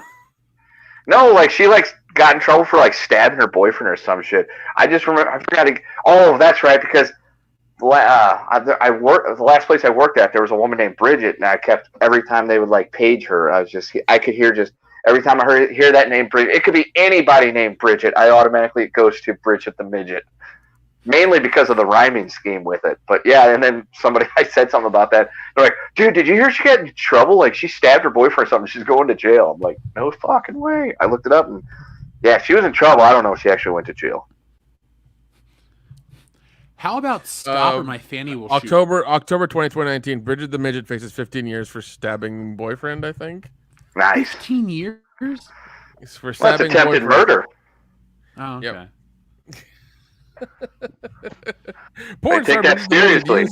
No! This gets even better. Porn star Bridget the Midget uses a butter knife when she allegedly stabbed her boyfriend in the leg last month. Well, this is a while ago, during a wild quarrel that could land her in jail for 15 years if convicted. Okay, so if convicted, but yeah. With Folks, a butter knife. Folks, if you can get us any updates on Bridget the Midget and her legal plight, we'd love to hear about it. Yeah. Yeah. I'm still looking at fanny titles, like The Divine Secrets of the Yaya Fannyhood. The Sisterhood of the Traveling Fanny. Don't worry, we'll think of a fanny.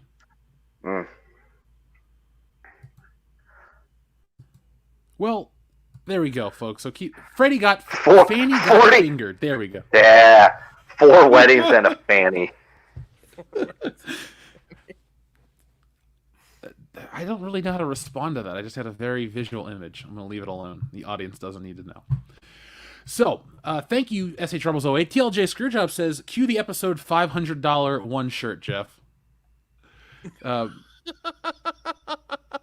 be hilarious. If we could sell it for a profit, we'd be like, yeah, this is to celebrate our 500th episode in 2 years and change. Buy it. If we could sell it for $5, we would anticipate the show. Albatross, thank you very much. He says, that $5,000 drink is some serious let them eat cake energy. That's messed up, man. It's also just kind of, it just makes me laugh at this point. Mir Pearl Kodayohe, thank you very much for your generous super chat sticker of a dancing pear. Adama, thank you very much for your very generous super chat. He says, hey guys, nice Mighty Morphin Power Ranger stream this morning. Jeff, rate these Power Ranger knockoffs. Big Bad Beetleborgs, Masked Rider, VR Troopers, Superhuman Samurai Cyber Squad, and Mystic Knights of Tir Nanoog. Also, it's me, Austin! Ah, son of a bitch.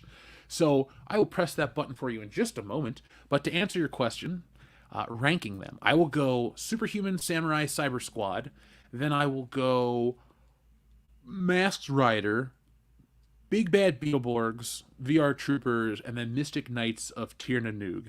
And the reason I'm going to give you that order is because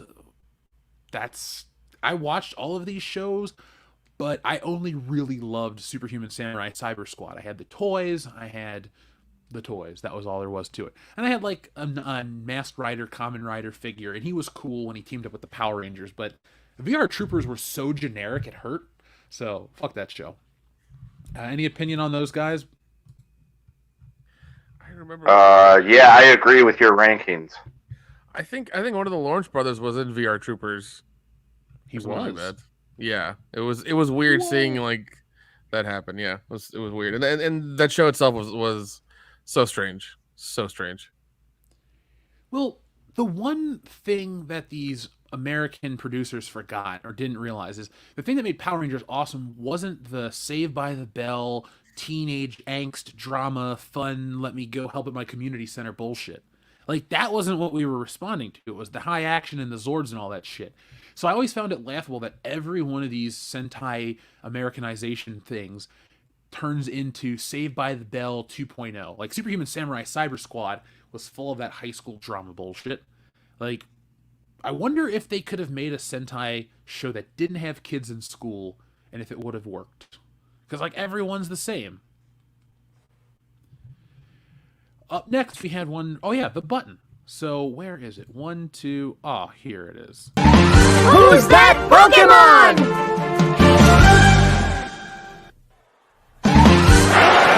It's me, Austin! Oh, son of a bitch! Good old JR.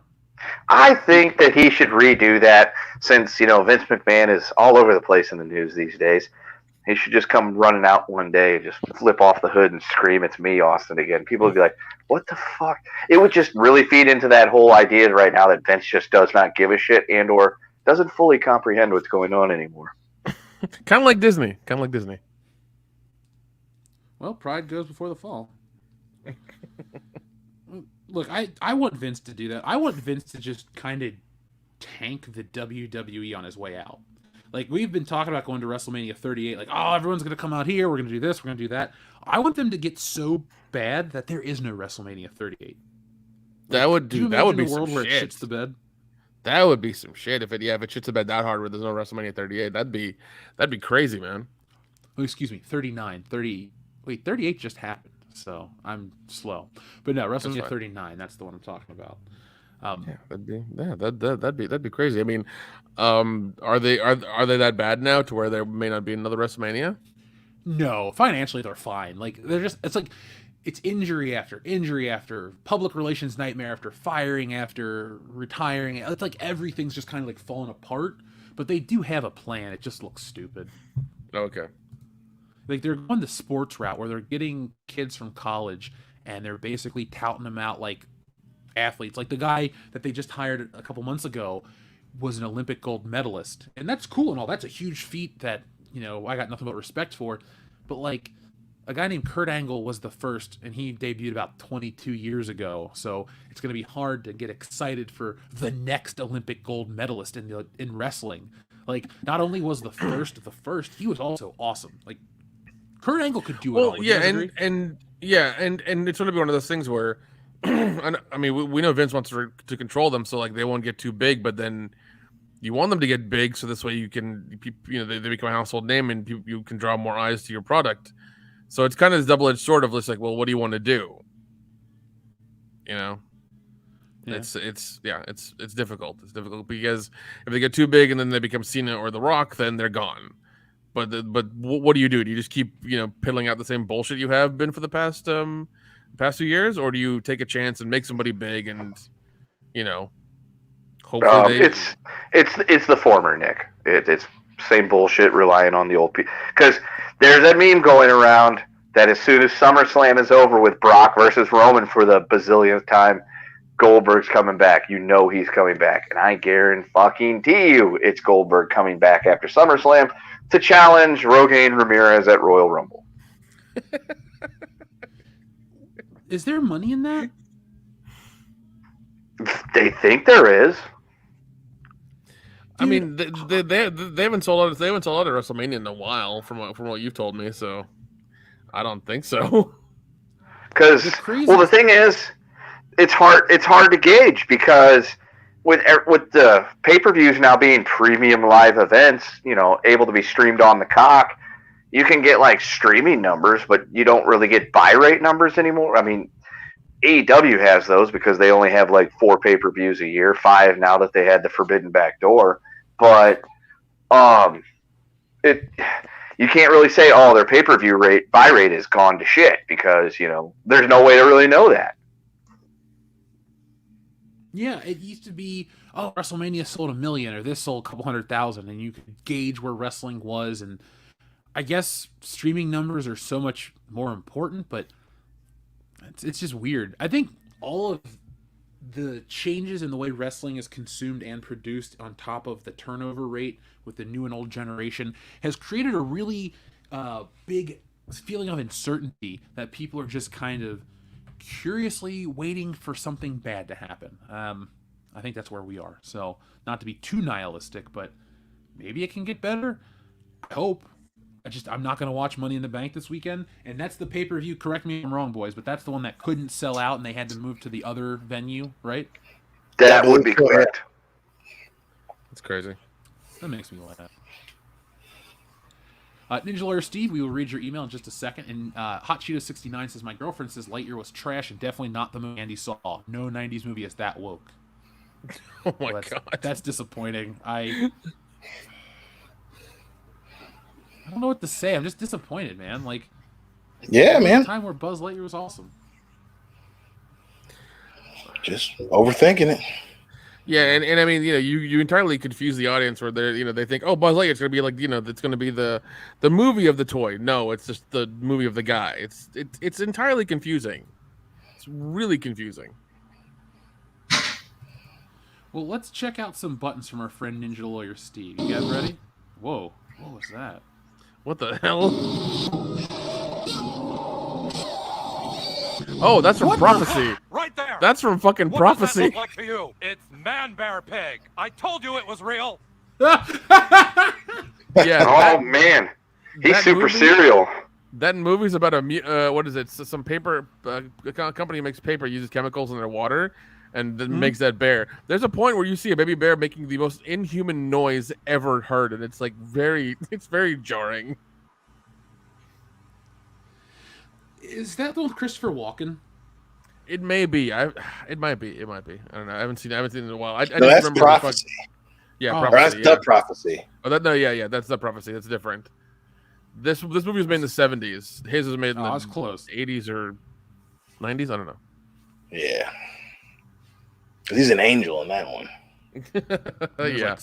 He keeps coming back for the sequels. That's the impressive part. Hey, listen, I guess Gabriel want to fuck stuff up. The ice is gonna break.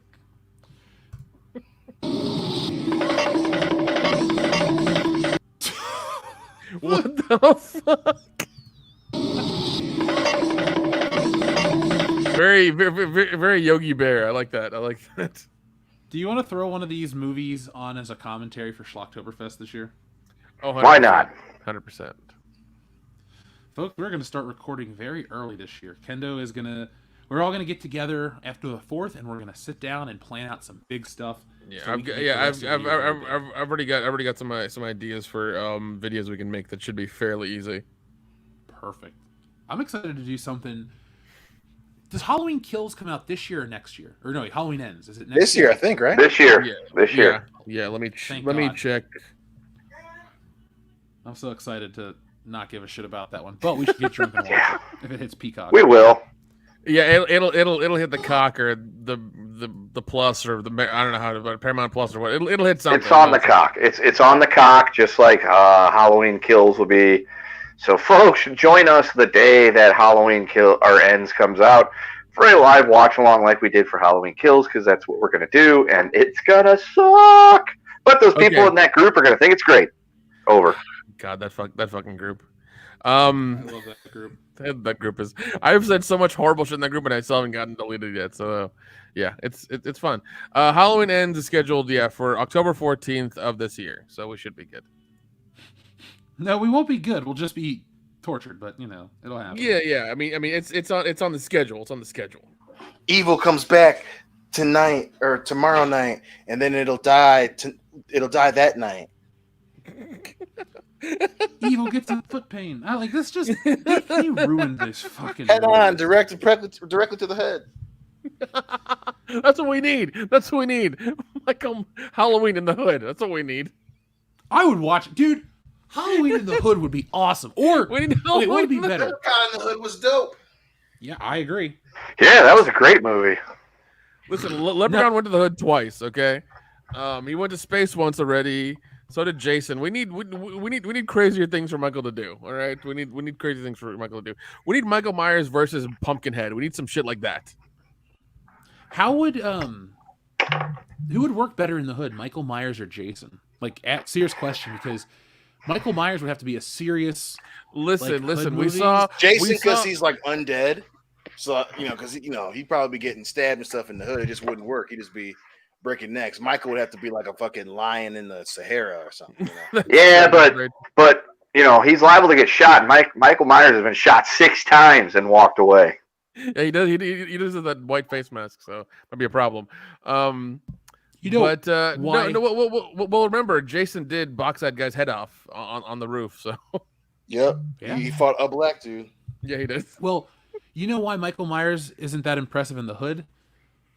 Is because Why? remember the stupid song? Was it 50 Cent got shot 9 times? So Michael Myers got shot 6, so he's not as scary. He's got 3 left to go. That's how the movie ends. Loomis comes back from the grave, pops him 4 times. This one's for 50. And Well, then I did hear that Michael Myers' favorite rap song was in the club. Oh, yeah. It's his birthday. Oh my god. Let's press this last button because the audience is just dying in anticipation. What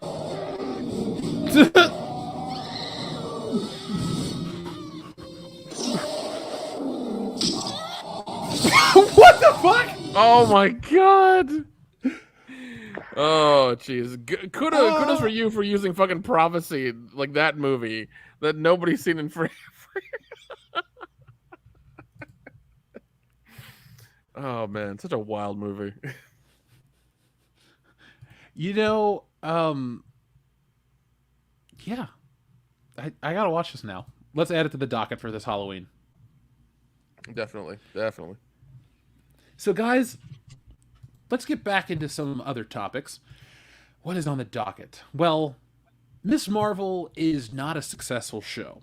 The numbers showed that it performed worse than all the other Marvel shows.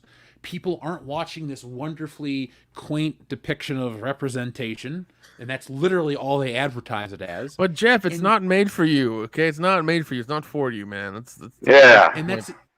And that's exactly why I'm not watching it, Nick. That is why I'm not spending any of my time watching it. God. Because it's not made for me. Yeah, and I mean like that. Yeah, that show was DOA. But I do really feel bad for the actress because that was her first. Apparently, this is her first job. Like that's that's gonna sting quite a bit. Well, the thing Well, it ain't her fault. You know, again, this random push for Disney or Marvel rather to be chasing after a demographic that doesn't really like comic book stuff that much, and it's just you know they want that money so bad. They want the market from the money from that market rather so damn bad that they'll make half-baked shows. You know, like, hey, this has Marvel's name on it. You'll watch it, right? No, we won't. Well, you saw that Kevin Feige says the Marvel whatever MCU is coming back to Comic-Con for the first time in a long time. So I guess they're trying to really get people excited because they haven't done a good job. So basically what's going to happen is they're going to premiere a trailer like on a Saturday and it'll be up on the internet that like 2 minutes from that point. Like everybody will bootleg it off their phones. So yeah, pretty much. So I don't see the point of that. I mean, like, so you're gonna do a press conference that everybody has to wait like 8 hours to get into. Don't understand what's going on with that, but okay. Like I don't know. It just seems like they're like I don't think Comic-Con is like the epitome of geekdom like it was like 5 or 6 years ago. Like I don't think anybody cares anymore. Well, people care, but you know they keep trying. You know, so much quote unquote nerd stuff is trying to get into other demographics. Like they want to get into the fucking the teenage girl demographic. They want to be able to get into the kid demographic. So they're branching out, but then they want to have their cake and eat it too.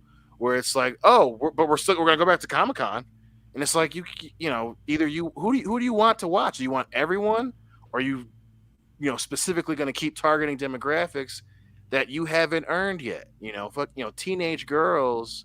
No one was asking for a Marvel version of the other Netflix show or insert teen drama here. No one wanted that, and it's like, yeah, you could have done Miss Marvel, but you didn't make it for the fans of Miss Marvel. You tried to make Miss Marvel a new popular franchise with a demographic, and they didn't watch Miss Marvel. They don't read Miss Marvel. They're not interested in Miss Marvel. And it came off so weird. I'm not surprised that no one watched it, because who is it for? Who was Miss Marvel for? It's not for comic book fans. Well, yeah, and I mean it's not like it's on their TV their TV channel or whatever, where it can be kind of broadly accessed. It's on their specific VOD platform. You have to buy the platform in order to watch a show. So right there, it's restrictive. How many people are going to have that and watch Miss or have it to only watch Miss Marvel or even check it out? Probably not that many, It's just so many things now are. This is what a show would look like if it was put together by an AI, a corporate AI. Miss Marvel was a corporate AI. Okay, who's the target audience? We want ethnic teenage girls. Okay, cool. They're gonna love Miss Marvel. Why though? Don't worry. It's aimed at them. It's about them, and they don't. It wasn't over. Miss Marvel wasn't over with your target demographic. They're not gonna come in droves to subscribe to Disney Plus for that. Yeah, and hasn't Miss Marvel been like rebooted like 4 times in the comic book or whatever? Like it's just there's like 5 different Miss Marvels. Yeah, that's crazy. Well, Kevin Castillo makes a great point in the chat. Miss Marvel only works if Captain Marvel was good, and well, yeah. So I think this is really trying to go ride the Brie Larson train as hard as they have, which failed spectacularly long term. Because look, yeah, Captain Marvel made that money. Any movie in that slot was going to make that money because it's the build up to the biggest movie of all time, essentially, Endgame. Now we're learning that, as we gear up for the next iteration of Miss Marvel, Captain Marvel, all of this shit, nobody's there for it. Like, pay attention. We've already watched them rebrand the Captain Marvel sequel. It is no longer Captain Marvel 2, it's The Marvels, where she will team up with Miss Marvel and I believe the woman from WandaVision or something like that. So that's this new A-Force girl power Captain Marvel family team that they're trying to build. And if you're now watching the foundation wasn't even good, it was sand essentially, what's going to happen with Captain Marvel 2? Do you guys think that... I already thought that rebranding it showed that they had no faith in the brand. No, dude, if they haven't started shooting it yet, I don't think they're going. I don't think they should. If they are, then like it's DOA. Like it's gonna land as good as Lightyear did. Yeah, agreed. I think you're looking at another Lightyear. You're looking at depending on how much you're putting on the table, you're possibly looking at like another John Carter level fuck up. Shit. This idea that it's money. We make this movie. It checks all of these boxes, and it's gonna print money. Where it's like, no, the people that you're checking these boxes for, they don't watch obscure heroes. The ones they know are the ones that casual fans know. So you have to use that intelligently with storytelling, and they can't do it. Just be like and pandering so hard to certain groups. People in that group just kind of roll their eyes. Oh, here we go. It's corporate activism, and it just comes off so disingenuous because you forget to make the movie good. And Miss Marvel and obviously Captain Marvel and Captain Marvel 2 aren't gonna be worth all the trouble. It just isn't. You're not reaching that audience. No, you're right, 100%. You're not, and it'll be interesting. But the reason I wanted to talk about Miss Marvel tonight isn't to take a victory lap or to punch down on a show or whatever. Fuck it, I don't give a shit. But there's a new excuse, and now people are blaming Obi Wan coming out for Miss Marvel's failure.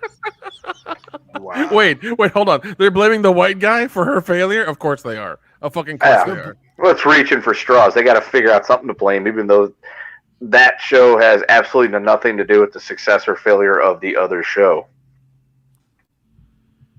Yeah, I just find it funny now that they have nowhere to blame, they can't blame any they can't blame any other portion of the audience anymore because they've done that. They've scared off the comic readers. It's not for you. They've scared off 90% of the other population because it looks stupid, and so now they're stuck with the whatever they want, and it's not enough. It's not enough people, and so I hope Disney and everyone else pays attention to when you want to shrink down your fan base. Now you gotta start blaming each other. Our other show's the reason why this one failed. No, maybe they both suck and people don't like them. I'm going to make a prediction, Jeff. I'm going to predict that the part 2 of Stranger Things season 4 is going to have more viewership than Miss Marvel and Kenobi put together. I will see that. I will make you a Dukes Brothers bet. Well, I want to agree that it happened, so I can't make you that bet. But Dion, do you want to make a Dukes Brothers bet that won't happen so we can have some money on the line? I'm down. Let's fucking do it. All right. I will trade. You know what we're gonna bet? One of those Disney Star Wars drinks from the cruise ship. Does that sound fair? Fuck you. What? Are you not? You don't want to play with fire tonight, boys? You're not living dangerously. You're not. Listen. Feeling I'll buy. I too like danger. Listen. I'll buy Dion his really nice $15 beer. I'll buy a couple of them for him. It's fine, but not a $5,000 goddamn drink. Yeah. Plus, Yeah, I mean, I don't like you guys. I don't like you guys that much. Neither do I. Over. If we were, let's say I had $1 billion in cash, then you'd invest half of it into real estate and be smart about it. Oh no, Yeah. no! I'm trying to say, like, I would be smart with all the money, but even if I had $1 billion in cash, I don't think I could justify spending $5,000 of it on that Star Wars drink. Like, even just for the fun of it, like, because you know how everyone. I would definitely try to talk you out of it. Like, Jeff, look, I know you've got $1 billion. You can do. You got that, fuck you money and that meat sauce and all them breadsticks and everything. You're living the dream that Virgil wishes he could have. However. Yes, I know you're not going to miss it, but $5,000 for a drink? Come on now. Don't do that. There's other things we could spend it on. Oh, I would do channel stuff first. I would rather buy a shitty beater car for $5,000 and drive it around than drink one of these drinks. So, yeah, I couldn't think of literally anything else to do with my money outside of self-harm seems more appealing. Over. Ooh, the loser has to watch Dark Fate. Dion, are you going to throw the bet? I mean, is that really a loss for him? Are we gonna keep adding shit to this? Because I'm starting to feel the ground a little shaky on this bet. Wrong! All right, no more, I promise. That's the end of the bet. But how laughable is it that they're blaming Obi Wan? Like, I mean, really? You gotta have that out. You just gotta have that out. Yeah, like I said, they're blaming the white guy. That's basically on par. That's from the Disney playbook, as you would say, Jeff. That's what they're doing. It's just like they're on the same goddamn platform. Like, you guys picked the dates. Like, how you didn't realize that Obi Wan was gonna be quote unquote this successful, as Ewan McGregor loved to point out. What did you think was gonna happen? Like, you didn't even guess about what if both of these are really successful. No one had that conversation? Well, what if it's not a problem because didn't Hawkeye and like the Mandalorian run at the same time? Didn't the Book of Boba Fett run during Moon Knight or like the week after? Well, I guess it was like the week after that one, but like wasn't there another situation where like two of these shows ran concurrently? Like, even if I'm wrong, then okay, that's fine, but like I disagree that this show was hurt by Obi-Wan because I don't think they serve the same audience. Disney owns all the properties, so the only audience that interests both is the people that pay for the one service.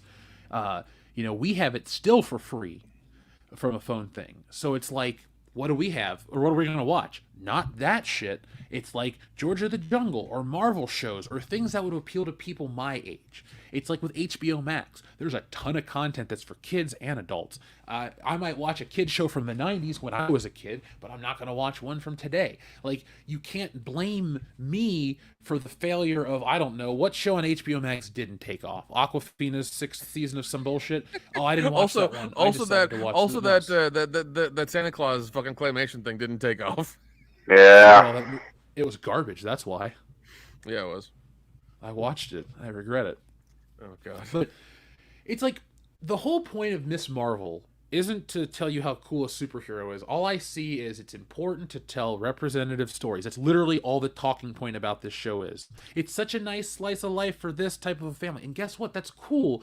But this is just going to show you that it's not enough to get everyone to watch. We have spent 5 fucking years going on and on about diversity and representation and people beating their fucking fists into the ground about this shit. And guess what? Now you're getting it in your entertainment. Everyone else that said this is a bad idea, oh, you're racist bigots, you're fucking assholes, blah, blah, blah, fuck you people. Oh my God, okay. I can't believe it got that serious and extreme, but okay, here's your fucking special perfect entertainment and no one gives a fuck, including you. Like, if you people are gonna go out there and make this shit happen, fucking watch it.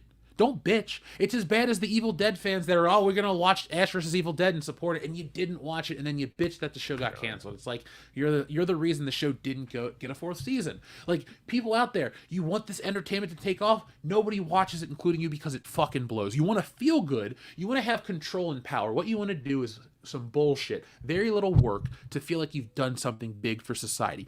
Oh, I went online and I fought the good fight for representation. I fought the good fight. You see that person on TV? I did that. No, the fuck you didn't. No, the fuck you didn't. Stop this shit. That's all you people are looking for, is this emotional validation to feel like you're doing something for the change.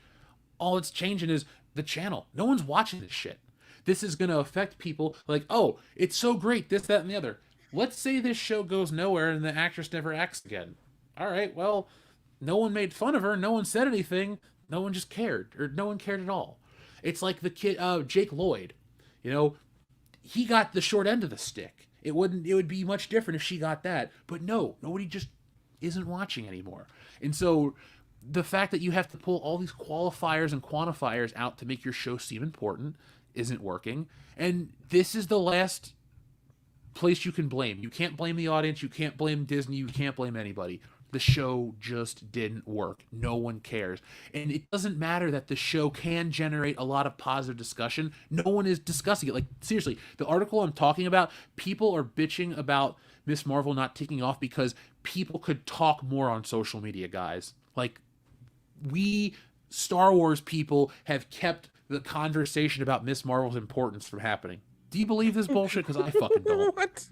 Well, it's just one of those things where you say something dramatic and it sounds profound because it's just this.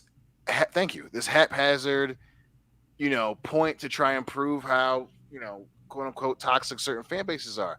It's like no one's saying that it's not possible, but you trying to use this property that wasn't that good as a justification for, well, this is why we're calling all these people out and trying to use this platform to relay this message. It's like, yeah, but if people don't want it, like, fuck. The attitude behind, hey, Republicans buy sneakers too, is a real thing. You can't want to make it to make a lot of money and also be targeted for a specific group. Like, you just can't. Those two things don't coexist. And people fucking mix it up with the brand. Well, yeah, Star Wars proved it. Well, Star Wars made $1 billion because of it. Star Wars. Everyone agreed that the fucking project wasn't good. That's not proof that it worked. That's the exception. That's not the rule. And they keep going to that well, and Miss Marvel, Sally, for that actress, but that's another example of this idea that, hey, people want to see specifically constantly stories about teenage girls in high school. But then they're superheroes, and it's like no one wants to see that. The group you think doesn't want to see that. They want to see Captain America and Iron Man do cool shit. That's what they want to see. They don't like being fucking disingenuously catered to. It's a waste of fucking money. Things have to look cool, man. I can't stress that enough. It's derivative entertainment is derivative. And that's where we are right now. It's like, hey, it's like Spider-Man, but not Spider-Man. It's everything you love about Spider-Man, minus Spider-Man. All right, cool. Right. I'll just watch Spider-Man. Like, I understand the risk of coming up with something original. I understand that, but you can't slap stickers on something and expect it to just be successful because it has Marvel on it. Mm-mm. Fuck. Like, even the comic book character isn't that popular. No. It just isn't. And even in terms of comic sales. So then you want to make a show and then twist it into a superhero version of a Netflix show. It just doesn't come off as interesting. Yeah, she has superpowers, but she's also juggling crushes and being a girl and being a brown girl. And it's like, damn, like, fuck, that's too much. Just make her cool. Just make her fucking cool. So they're trying to do the Spider-Man thing with her, like high school, juggling life and being, and it's like, but it's and it's also funny how they how Spider-Man. Well, the high school Spider-Man stuff kind of was okay. I think the later stuff a lot better. especially the Tobey Maguire thing when he left high school and he's dealing with the real world and stuff like that was way better than the high school shit. Beginning of the movie, like the beginning of the movie, is him leaving high school. Yeah. And the point that Jeff and I brought up when Homecoming came out, and I was like, "Fuck, we gotta talk about this real quick," and we made a quick video. Like this is what we were talking about. You're trying to create this niche of Marvel that focuses on high school. The people who like these type of movies don't want to watch shit about high school. We've already been there and done that. Exactly. And high schoolers, if it's not cool, they're not. Everybody hates the fucking the fucking Fortnite, dance bullshit, but kids repeat it because they think it's cool. Being reminded of how, a weird fucking time that high school is not cool. Kids don't want to see that shit. No, I don't think so. The novelty is what made Spider-Man unique. And, after he's been around for 60 years of, well, not 60 years of high school, but, 60 years in general, you can't expect people in general to get excited over something they've had before. It's like, hey guys, have my new invention. I call it the cheeseburger. And you're like, oh, it's literally just a cheeseburger. I've had it for my whole life. Do you get that excited? I mean, depending on the cheeseburger, of course you do. But if it's just your average, I don't know, Burger King 99-cent, whatever, it's just a cheeseburger. It's nothing special. But I just wanted to bring this to everyone's... Ooh, what's up? Is it extra cheese, extra onions, extra mayo, motherfucker cheeseburgers? Because those are, I don't like mayo. Never mind. Is that your least favorite burger topping? Mayo? No, I'm gonna have to go with ketchup. I don't put ketchup on a burger unless it has, like if I get it from a fast food place, I'll always throw ketchup on it because I like it with everything. But if I'm at a barbecue, I never put ketchup on a burger. No, man. I don't know, man. You need more than just ketchup on a cheeseburger. I'm not. Yeah, no ketchup, no mayo. Mustard is pretty much the only thing I'll put on there condiment-wise. So you're like an old man from 1924. Got it. Yeah, pretty much. I'm a man of simple taste. Little onion, little lettuce, maybe a pickle, mustard. We're good. I can go for all that. The big topping I don't like that a lot of people do is I don't like the fried egg on a burger. That's my one. I don't either. I've tried it. It's good, but it's just too messy. Too messy for me. Those burgers we had over Loudy's wedding, those were good. Yeah. Mm-hmm. All right, I'm done talking about food. I haven't had dinner yet. That's okay. It's late. So, Nick, did you get to pick a number, or was it Kendo? Not yet. Let's do 32. Shit, yeah, we got to get paid. And on that note, we cue the music. Matt. Matt. Matt.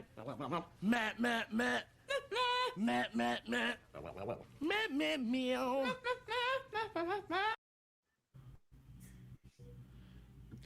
You guys excited for Clerks 3? I wouldn't say I'm excited about it, but I'm not dreading it because of the Jay and Silent Bob reboot. He's proven that he can at least handle the View Askew universe correctly and do good with that. Well, he can do good with those characters. Anything outside of that, yeah, it's no bueno, as the kids would say on the street. Well, here's a picture. Yeah, I don't. I don't. I think it's gonna fuck up his own universe. In all honesty, I think he's gonna put too much bullshit into it. He's gonna put his daughter and the other girl in the movie and make it all about them and make it all weird and shit like that. It's not gonna be fun. I want to believe that Kevin Smith has it in him because the Jay and Silent Bob reboot was a movie I enjoyed. But then again, it is Kevin Smith who hold on though. Clerks is a comedy that has a serious edge to it, and he's able to pull that out in both of those movies, even when he's a very inexperienced filmmaker. And then in 2, he hits on another chord. So I want to believe that he has the Dante and Randall element down. That will work.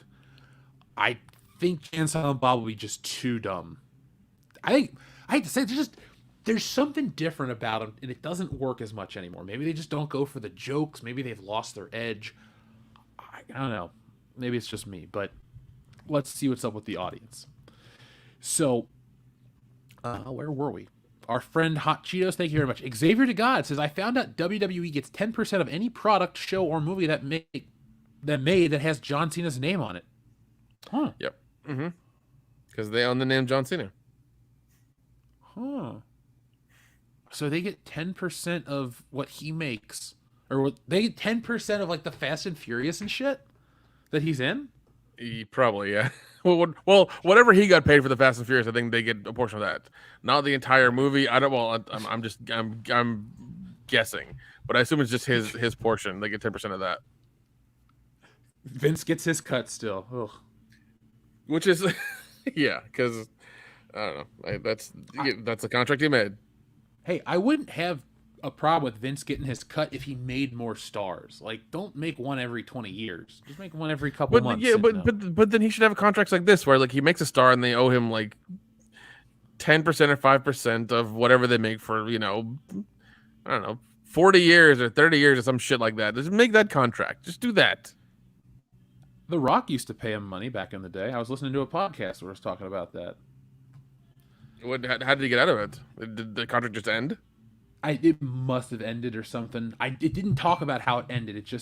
It literally ended with JR or whoever the wrestling personality was going, Vince always gets his cut. And then they were like, yeah, he deserves it, blah, blah, blah. And I'm just like, all right, there's no resolution to the conversation. But that was that. Xavier to God also has another message about Vince McMahon. He says, Vince McMahon made a bomb scare when he didn't sell out a pay-per-view or Mania because they didn't sell enough tickets and moved it to a smaller arena. Yes, WrestleMania 7. Out here in Los Angeles. Of course he would do that. Of course he would do that. Our friend Jack White, thank you very much. He says, Jeff, I just sent you an email with a link to the trailer for the remake of System Shock. That has been forwarded to me right here, Jack, from the email that starts with an M. So thank you very much. I'm looking at that right now. Now, folks, I do have to be careful about playing certain things because YouTube has been a lot stricter in terms of copyright claims. Hell, this morning's Power Rangers stream got a copy claim on it or whatever. So have to be careful with playing anything with sound and stuff right now. But Susan don't like us. No, because we're growing again. So she's like pissed off. So thanks.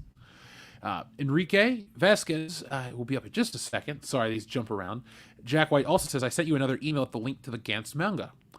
Thank you very much, Jack, for sending those links. I do like to watch anime I don't always have access to, and so you help out. I need to get back into Dragon Ball Z, because there's a series of characters, there's a reference in Ghostbusters to them, so if you like the Ginyu Force, you're going to like Ghostbusters. God, thank you very much, says, when I saw Doctor Strange 2, I didn't hate America Chavez as much as I thought I would. And sometimes only Captain Carter and Captain Marvel were the only ones to fight back against Scarlet Witch. So Xavier to God, I didn't hate America Chavez as much as I thought either. I was expecting her to be the comic book version. Instead, she was the, 16-year-old version that doesn't really have much control of her powers. The actress is okay. Her interactions with Benedict Cumberbatch is fine. Like, I was really confused when everyone was calling this movie woke, trash, this, that, and the other. I'm like, look, the two moms and the thing was stupid, but what I took away from that scene was the fact that she killed her parents because she was afraid of a bumblebee, not the fact that they were two moms. Like, whatever. Right, and I wouldn't even say it was stupid. It was, in terms of, comparing it to, similar ways that successful movies do it. Like, it's there, it's in the movie, and they don't make it a big deal. Like, hey, two moms, boom. I mean, it was just like, okay, that's just part of the movie, and they didn't harp on it. They didn't be like, hey, yeah, oh, you have two moms? Yeah, I have two moms, and yeah, we get looks. Like, it wasn't that, and it was cool. Yeah. I was happy to see Captain Carter have what happened to her, but I wish Captain Marvel would have got a little more of a fight, because all that happened to her was a rock wall fell on her, and then the scene ends. So she could come back, yay! But thank you, Xavier to God. I might watch Doctor Strange again soonish. I liked it enough. Jack White, thank you very much for your very generous super chat. He says, I don't buy that Captain Marvel made $1 billion because people bought tickets to go see it. I think that made most of, if not all of its money because of the giveaway agreements that Disney made with other companies like American Eagle. Well, Jack White, we definitely covered the Captain Marvel ticket sales and the American Eagle giveaway and stuff when that was going on then. But it was always questionable how that was going down because it was like spend $50 and get free tickets to Captain Marvel. And I even did in the video, I compared, it's like, look, a pair of jeans. You buy one pair of pants and you're getting free tickets to Captain Marvel. And the way those things usually work is they'll like print it out on your receipt instantly. So think of all the people that are spending money that are just instantly getting movie tickets. Does that count? Is that how that works? Because how many people went and saw the movie that way? Because I would be hard pressed to believe that somebody went out to American Eagle just to buy enough clothes to get a Captain Marvel ticket, when in reality, you could go buy a Captain Marvel ticket for like $7 and save all the other money for concessions and other shit. So, Jack, I've always thought the Captain Marvel making money was just a little fishy. Not because a movie with a female lead can't make $1 billion. It's that a movie with all these other very public ways of giving away free tickets made $1 billion. Because when we went, there was even this story. The one that you could probably question the most is every theater had 25 seats unsold or something. Like, whatever that story was, that was the only one I remember people kind of rolling their eyes. But that was that. But we'll see, Jack. We'll see. The true test will be Captain Marvel 2. Will it make the money? I'm going to go with no.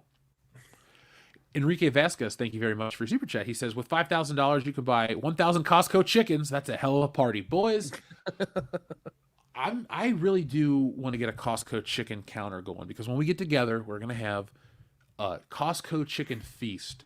And we should have a contest to see who can eat the most chicken. And the audience could What chicken are you buying? That's $500. No. $5 Costco chickens. Enrique is saying we could buy 1,000 of them with the $5,000 instead of buying one Star Wars alcoholic. That is a lot of dead poultry. Yeah, it is. Yeah. If you're buying 1,000 at 5,000, that's still expensive ass chicken. No, 1,000 at $5. Oh, okay. Yeah, the rotisserie chickens at Costco, dude, the little ones for $5. Gotcha. I'm about to say, I was like, what, man? That's some expensive fucking chicken. I mean, you think R. Kelly's gonna eat that kind of expensive ass chicken? The chicken he's getting is gonna be bland as shit. Yeah. He is the chicken he's gonna eat. I'm excited because it is almost Hatch chili season, which means all the Costco's and Sam's and New Mexico will have Hatch green chili rotisserie chickens, and those are delicious. Damn it, now I want one.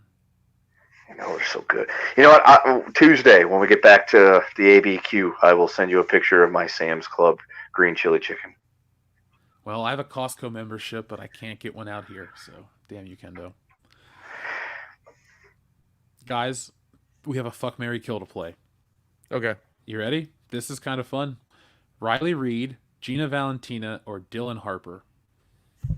I don't know two of the three.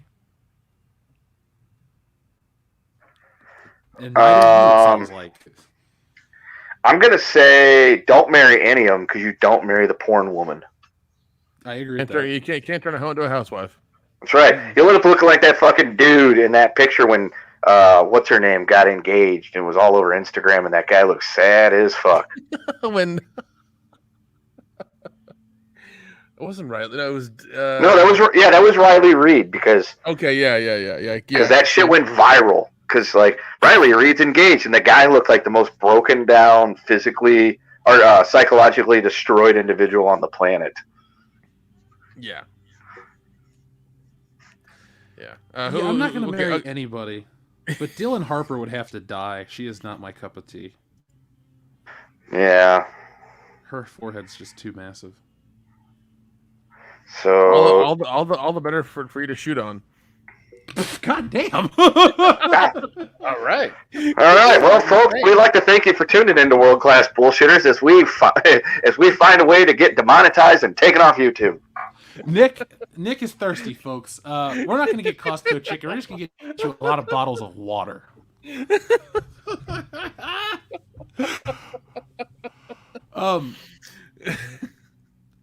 I don't want to be boring, but I guess I'd not marry any of them. So it'd just be like a game of FFF, and then that's it. A game of FFF, and then another game of get the fuck out. Yeah. It's like Chris Rock said, feed me, fuck me, shut the fuck up. It'd be feed me, fuck me, get the fuck out. That's it. It's simple as that. So, but I do love fuck, marry, kills. They're fun. We have a very, very generous super chat from our friend Bomb Shoes. Says, the boardroom pitch for Miss Marvel must have been, oh my god, let's do Ugly Betty, but with superpowers. Seriously. It definitely seems like that. I've heard the main actress from that show is like really horrible to work with. Oh, America Ferrera? Yeah. Because she did that what is it? That one show, Cloud9 or whatever the hell Superstore. Superstore, yeah. That was a pretty good. That was a pretty fun show. I watched almost every episode of it. Yeah, and then like all of a sudden it died, and then I kept hearing, I was like, oh man, I apparently she was really difficult to deal with, and nobody wanted to act with her, so they just like let it go because she was getting to be a little too much. She left the show, which was nice, but then the show got canceled instantly, so it was like, oh. Yeah. Oh well.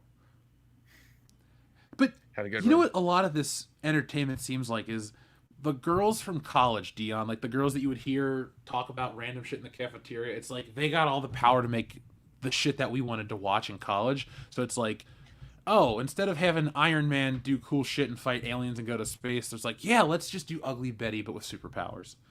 And so right. Thanks, if that's your thing, fine. I don't have a problem with it. But if it doesn't become super successful, it's not because, a toxic fan base review bombed it. If something's good, people will come to watch it. And if you want to be that type of filmmaker or a company that, is trying to sell these films, it simply lives and dies on people coming to see it. And if people want to see Ugly Betty with superpowers, they would come to see it, but they fucking don't. It's not interesting enough for them to spend their money. If people are into it, that's fine, but don't harp on a toxic fan base when you didn't go see the fucking movie. And you can always tell when that's the case. People getting uptight about Star Wars and all this stuff, and it's like, if it was so good, you would have went and saw it, plain and simple. But you didn't. Nope. Oh well. Yeah, it still reminds me of fucking Charlie's Angels with Elizabeth Banks. Elizabeth Banks, where she's like, oh, this movie's not meant for the men, and then all of a sudden Monday she's like, why did the men go see it? It's like, you told us not to. What do you want? Right. Like it's like Chelsea Handler's like just doing too much. Like, yeah, it's cool for you to want there to be more action movies with women in it. That's cool, but you can't do too much. Women aren't gonna randomly spend their money to see your thing when you're just talking about how, yeah, this is for you. I made this for you. I made this for you. Like, goddamn, fucking wine and dine me first before you try to fucking, rub your goddamn hands all over my sexy ass body. Fuck. Like, women fans aren't dumb. Like, they want to see something fucking cool. If the whole movie is reminding them they're a woman, it's like, okay, fuck, yes, I see that I'm a female. Thank you. I get it. Fuck. I wish Hollywood would remember that these successful movies that made all this money, like, women went to see them already. They didn't, like, it wasn't all dudes that went and saw Star Wars. Like, do they realize that? Like, it's not just dudes that went and saw the Avengers. It wasn't just dudes that went and saw Spider-Man or James Bond or any of this shit. Like, the audience, I don't have a demographic number breakdown, and you probably don't right now either, but women went and saw these fucking movies. And so, like, I don't get what changing them, like, it doesn't appeal to me. It's like, hey, they're like, all right, Jeff, we're going to make you your favorite movie ever. All right, we're going to bring back Pierce Brosnan and do James Bond. Great. But we're never going to see James Bond shoot a gun. It's like, what the fuck? So it's like, all right, you're gonna give me things you think I want, but ruin them. It's like, okay. But and it's like it's the weirdest thing. It's like, okay, we know this other demographic spends money, so we're just gonna pander to them and give them the thing you like, but from their point of view or what we think is their point of view. No, that's not how that works. Well, and if you are gonna do it that way, you have to make it good and cool. Like the premise can't be, hey, remember how hard it is to be insert person here? Like they already know how hard it is. They don't want to fucking watch a whole movie about that. Like, yeah, I know how hard it is, bitch. I live that every day. They want to see something fucking good and something cool, and that's why this shit doesn't work out. It's not review bombing. Fucking whatever incel in his basement isn't writing enough reviews to, coordinating with the other assholes online to review bomb something like that's just crazy. Like, oh, this is what costs hundreds of millions of dollars. Fucking dudes in their basement. Like, yeah, they're assholes, and I'm sure some of them did try it. But if you can't convince people to give you their money, they're not going to give you their money. If you're saying that the group of people that you're checking all these boxes for are smart, they would be smart enough to be like, okay, well, I'm going to go see the movie now. Because all these assholes are so terrible, but like it doesn't work that way. Like, fuck, it's not, Elizabeth Banks and fucking Lucasfilm. You can't be like, oh, yeah, it's all their fault. Like, did you make it good? Did you watch your movie? It's like, fuck. You can't lay down for everyone. Yeah. That also, therein lies the fallacy in that whole argument too. Because if your movie was actually good, it wouldn't matter how much people were trying to review bomb it. They would still people would still, word of mouth would get around, trusted sources would get around. People would still go see the movie. So it's like, for instance, The Last Jedi, when they tried to say, oh, it's just a bunch of Russian bops review bombing and blah blah blah blah. It's like, no, people just genuinely didn't like it. Yeah, and I'm sure there are like 1-star reviews for Top Gun Maverick as well. I'm sure people do. I'm sure there's a portion of people who don't like that movie, and they're wrong. But there's still a portion of the audience that doesn't like that movie. Yeah. But you don't hear people making articles about that and how it's an attack on this or that or anything like that. I mean, you could literally make an article about that, being like, oh, Rotten Tomatoes got so many tens of thousands of negative reviews for Top Gun. It's these are people against America.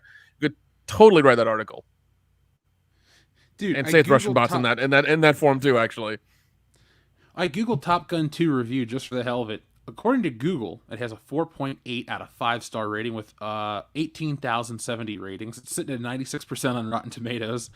And it's, got a lot of love. I'm looking for a 1-star review because I want to hear somebody shit on it.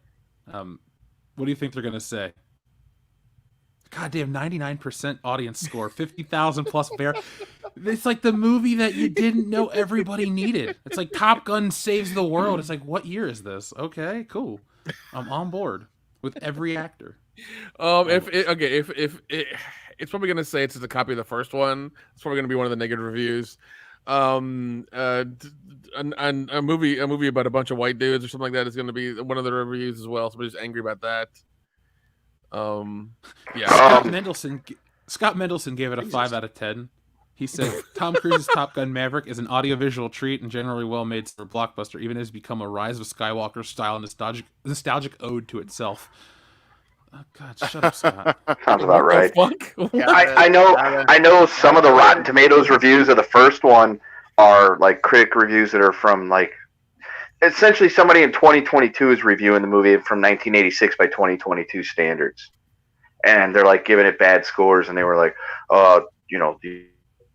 the original Top Gun. Many people love it. It is just a jingoistic blah blah blah. It's like, go fuck yourself. Okay, this movie came out in 1986. And then the ones that I saw that were like railing on the new Top Gun, it was either mainly because, we look really tough and bad blowing up poor countries or something like that. It's like, shut up. It's like you couldn't even tell what country or who the bad guys were. They were faceless bad guys. You didn't know anything about them. Yeah, they were most definitely not Iran. All right. So the first negative review I could find when I was going by the newest ones is from 5 hours ago from Stinky L. Schlock, been there, seen that, predictable. Marvel branded CGI schlock movies are more entertaining pretty much in every way. So they'll take like Marvel movie number 30 over Top Gun. Gotcha. Yeah, like there aren't a lot of airplane movies in general, and so I'm okay with more than. All right, here we go from Stefano. Is this a sequel? Because for the most part, it just seems like a louder, faster remake. It's the most Tom Cruise-iest movie ever made, a soulless piece of cinema. But we're not in the 80s anymore, so it won't even become a cult, just a money grabber. Fuck that guy. Yeah, it's stupid. That's like actually a stupid comment. Like you. Oh my god! Well, I love how they call it. It's soulless, but like, hey, Goose's son is in it and has an emotional conflict with the movie had a lot of heart. It really did, dude. Soulless. Especially the scene when he's with fucking Val Kilmer. Like I nearly cried. I was like, holy shit, this is happening right now. Like it was awesome. God, what a great movie. Yeah, I'm excited to watch. Me too. I feel like I've missed out like a lot. Well, the good thing is it's still in theaters. So. Yeah, and honestly, just to tell you the truth, man, I'm so damn happy with that movie. Not because it's a sequel to Top Gun, my favorite movie of all time, and not because it was really good, but because it's restored my faith in actually going to the theater and seeing good movies again. Because I was racking my brain. I was like, when's the last time I went to the theater? I was excited to go to the theater, and I was excited and happy with everything about everything after I left the theater. Not including 2020 when I, went to the COVID opening theater by my house that was showing like Ghostbusters and Back to the Future because, I mean, how could you not? But really it was Endgame was the last time I went to the movies where I was just like stoked going in and I just felt great coming out. Top Gun has done that for me again. There was a really like kind of weird time during the pandemic when they were just showing a bunch of good 80s movies, which like I wasn't mad at that at all. I was not mad in one single bit. I was mad when it stopped. I'm like, I got Ghostbusters, I got Back to the Future, I got Back to the Future 2, I got Gremlins. I'm like, what's coming next? Will I finally get to see Top Gun on the big screen? Well, maybe I'll get to see Back to the Future Part 3. Maybe I'll get to see Ghostbusters 2. Who knows? And then it's like, we're back to showing regular movies again. I'm like, damn it. No, yeah, it was because there was a place near me in Atlanta that was it was a brewery that had a theater in it and also did food. So I mean, you had a bunch of good beer, a bunch of good drinks, a bunch of good food, and a bunch of good movies. I was like, this is all I want right now. This is all I want. Just do this all the time. I'd be really happy.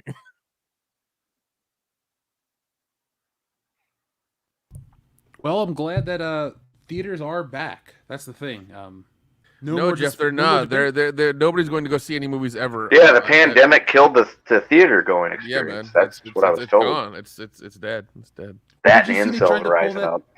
Did you see they tried to pull that out for Lightyear? They're like, oh man, no family movies have been a big hit since the pandemic, and I pulled out the fucking things. It's like, here are the last 3 years. Here's the top 10. Look, it used to be that 7 of the top 10 were Disney movies, but now it's 1 out of the top 10 are Disney movies, but it's on average 3 to 5 of those movies are still family movies. So they're really trying to pull any excuse out for that fucking company. But of course they are, man. Like, yeah, because like I think they're kind of figuring it out now. They can't blame their fans because, don't bite the hand that gives you the fucking money because it's the hand that gives you money.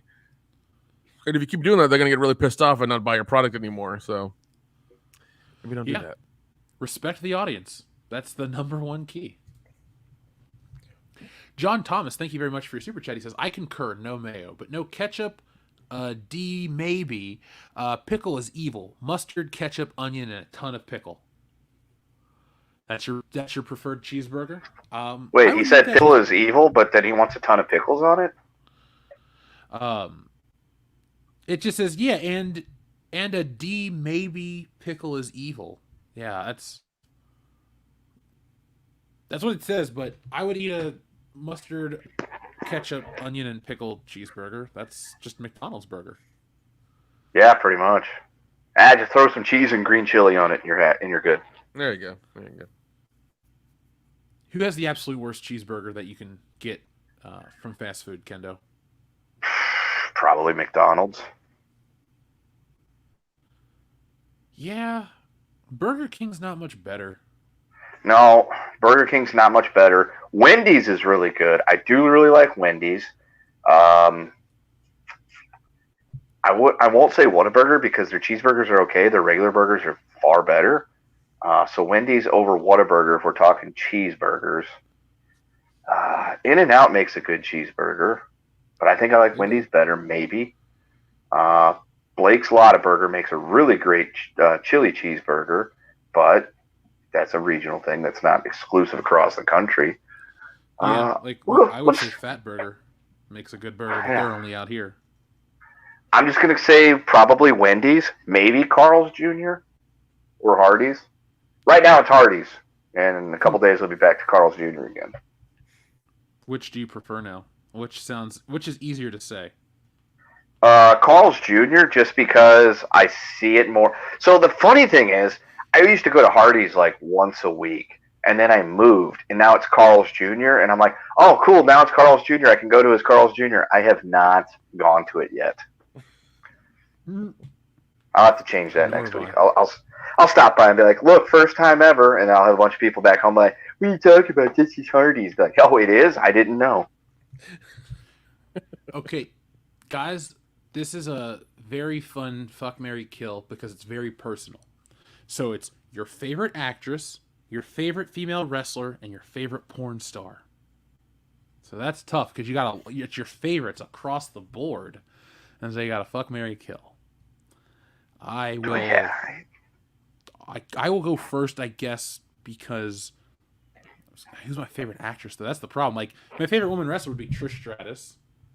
And who would I? Do they still have to be working, or can they be retired? No, they can be retired because it's probably an all-time thing. Because I can't even think of a current favorite actress or wrestler.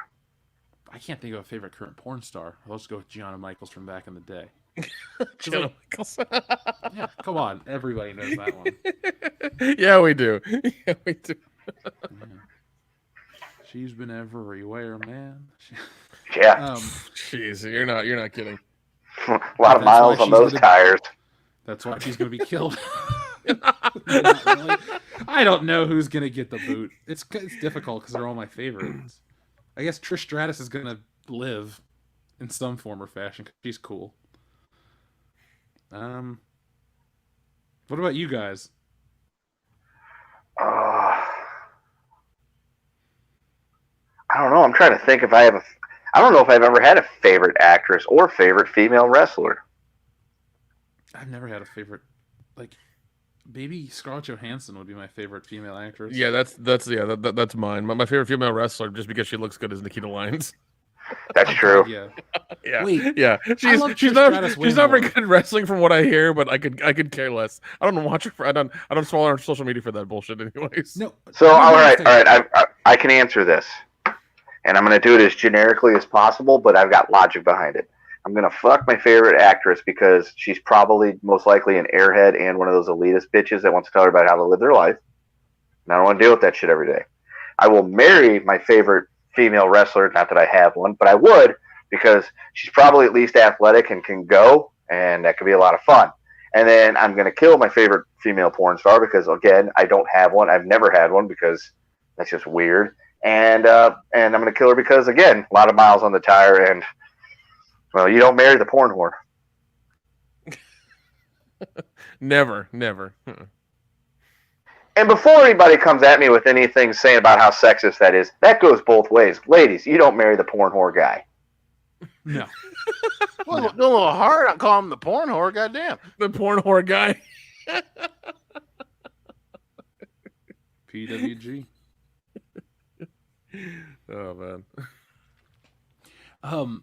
SH Rebels 08, thank you very much for another fuck, marry, kill. Apple juice, orange juice, or cranberry juice? Well,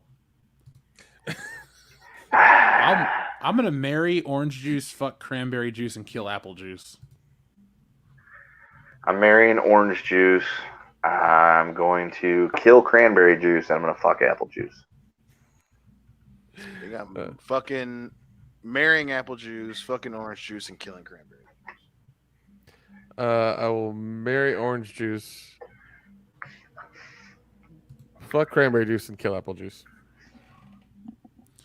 There was also a request for one of. Imagine if you gave a white supremacist 5-MeO DMT, and then as the first one, as they're exhaling, yeah. Yeah. What a rush!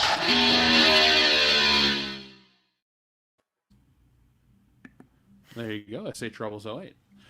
Also, he has a title. There will be Fanny. You know, there used to be a time where if that was the title of your movie, everyone would have went and seen your film. Now if you title a movie that way, you're going to get protested, and then you're going to get you're going to get a weird hashtag for about 2 or 3 days on Twitter. So yeah. Yeah, well, hashtag no fanny for old men. Oh god! Speaking of the internet, I mean, like that. Like look at Morbius. Like look how much these movie studios rely on Twitter because of a hashtag went viral. They're like, oh, we need to re-release it again, and they still fucking lost. Well, it's Morbid time, bro. Oh my god! That's one of the buttons we can't press anymore. Oh, okay, I figured as much. Yeah, I was like, I'm tired of getting copy strikes from this. we got our hands slapped for that one. Yeah, that was it. Who came after us? Marvel or Saban? Saban. Oh. Saban. Chris Sabin, the wrestler. Darian217, thank you very much for your very generous super chat. Darian says, I give Miles Teller credit for the Top Gun 2 performance. Totally won me over with his performance in Fantastic. It was like two different people. I felt he did a good job in it and elevated his status a bit. I'll press your button in just a moment for you. But what do you guys say about that? Miles Teller's been an actor that I've heard a lot of buzz and positive hype for, but really missed most of his roles. I've only seen a handful of his. Well, that's because he started and was kind of getting big for a second, and then apparently I forget, he did something like he did a couple of asshole things, and then his credit went down real quick. I think he blew off like a reporter or hit on her during an interview or something like that. He did something really shitty. Well, shitty according to Hollywood, and that kind of bullshit. And then he went down in status for a long time, and then he had to work his way up while doing other movies. And now that he's done Top Gun 2 and everybody loves him again, he's back in the spotlight. Yeah, I didn't know what a Miles Teller was before this movie, and now I know what a Miles Teller is. I'm like, he did a really good job. And he actually sings Great Balls of Fire on the soundtrack. And it's not bad. That's good. Darian217 also requested this. Did you see that guy accidentally hit that moose with his car? No. Holy shit. Jamie, pull that video up. Oh my god, oh my god. Oh my god.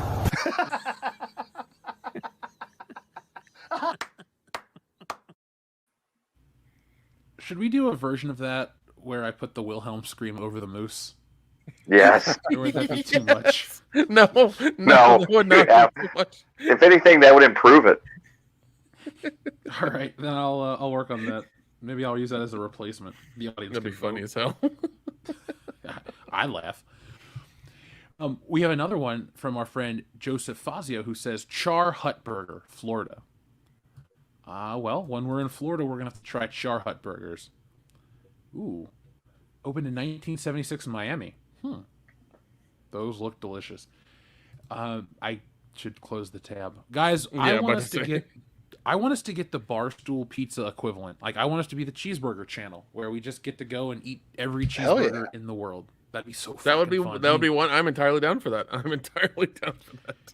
We look like the type of guys that could honestly judge a cheeseburger, so people like honesty, right? That's true. They do. Yeah. Yeah, you'd buy a cheeseburger if we told you it was good. I hope. And then let's move on to the next segment of the show tonight, boys. Actually, hold on. One more super chat, and then we'll move on to the next segment from our friend Xavier to God. Fuck, marry, kill. A zombie, a vampire, or a mummy?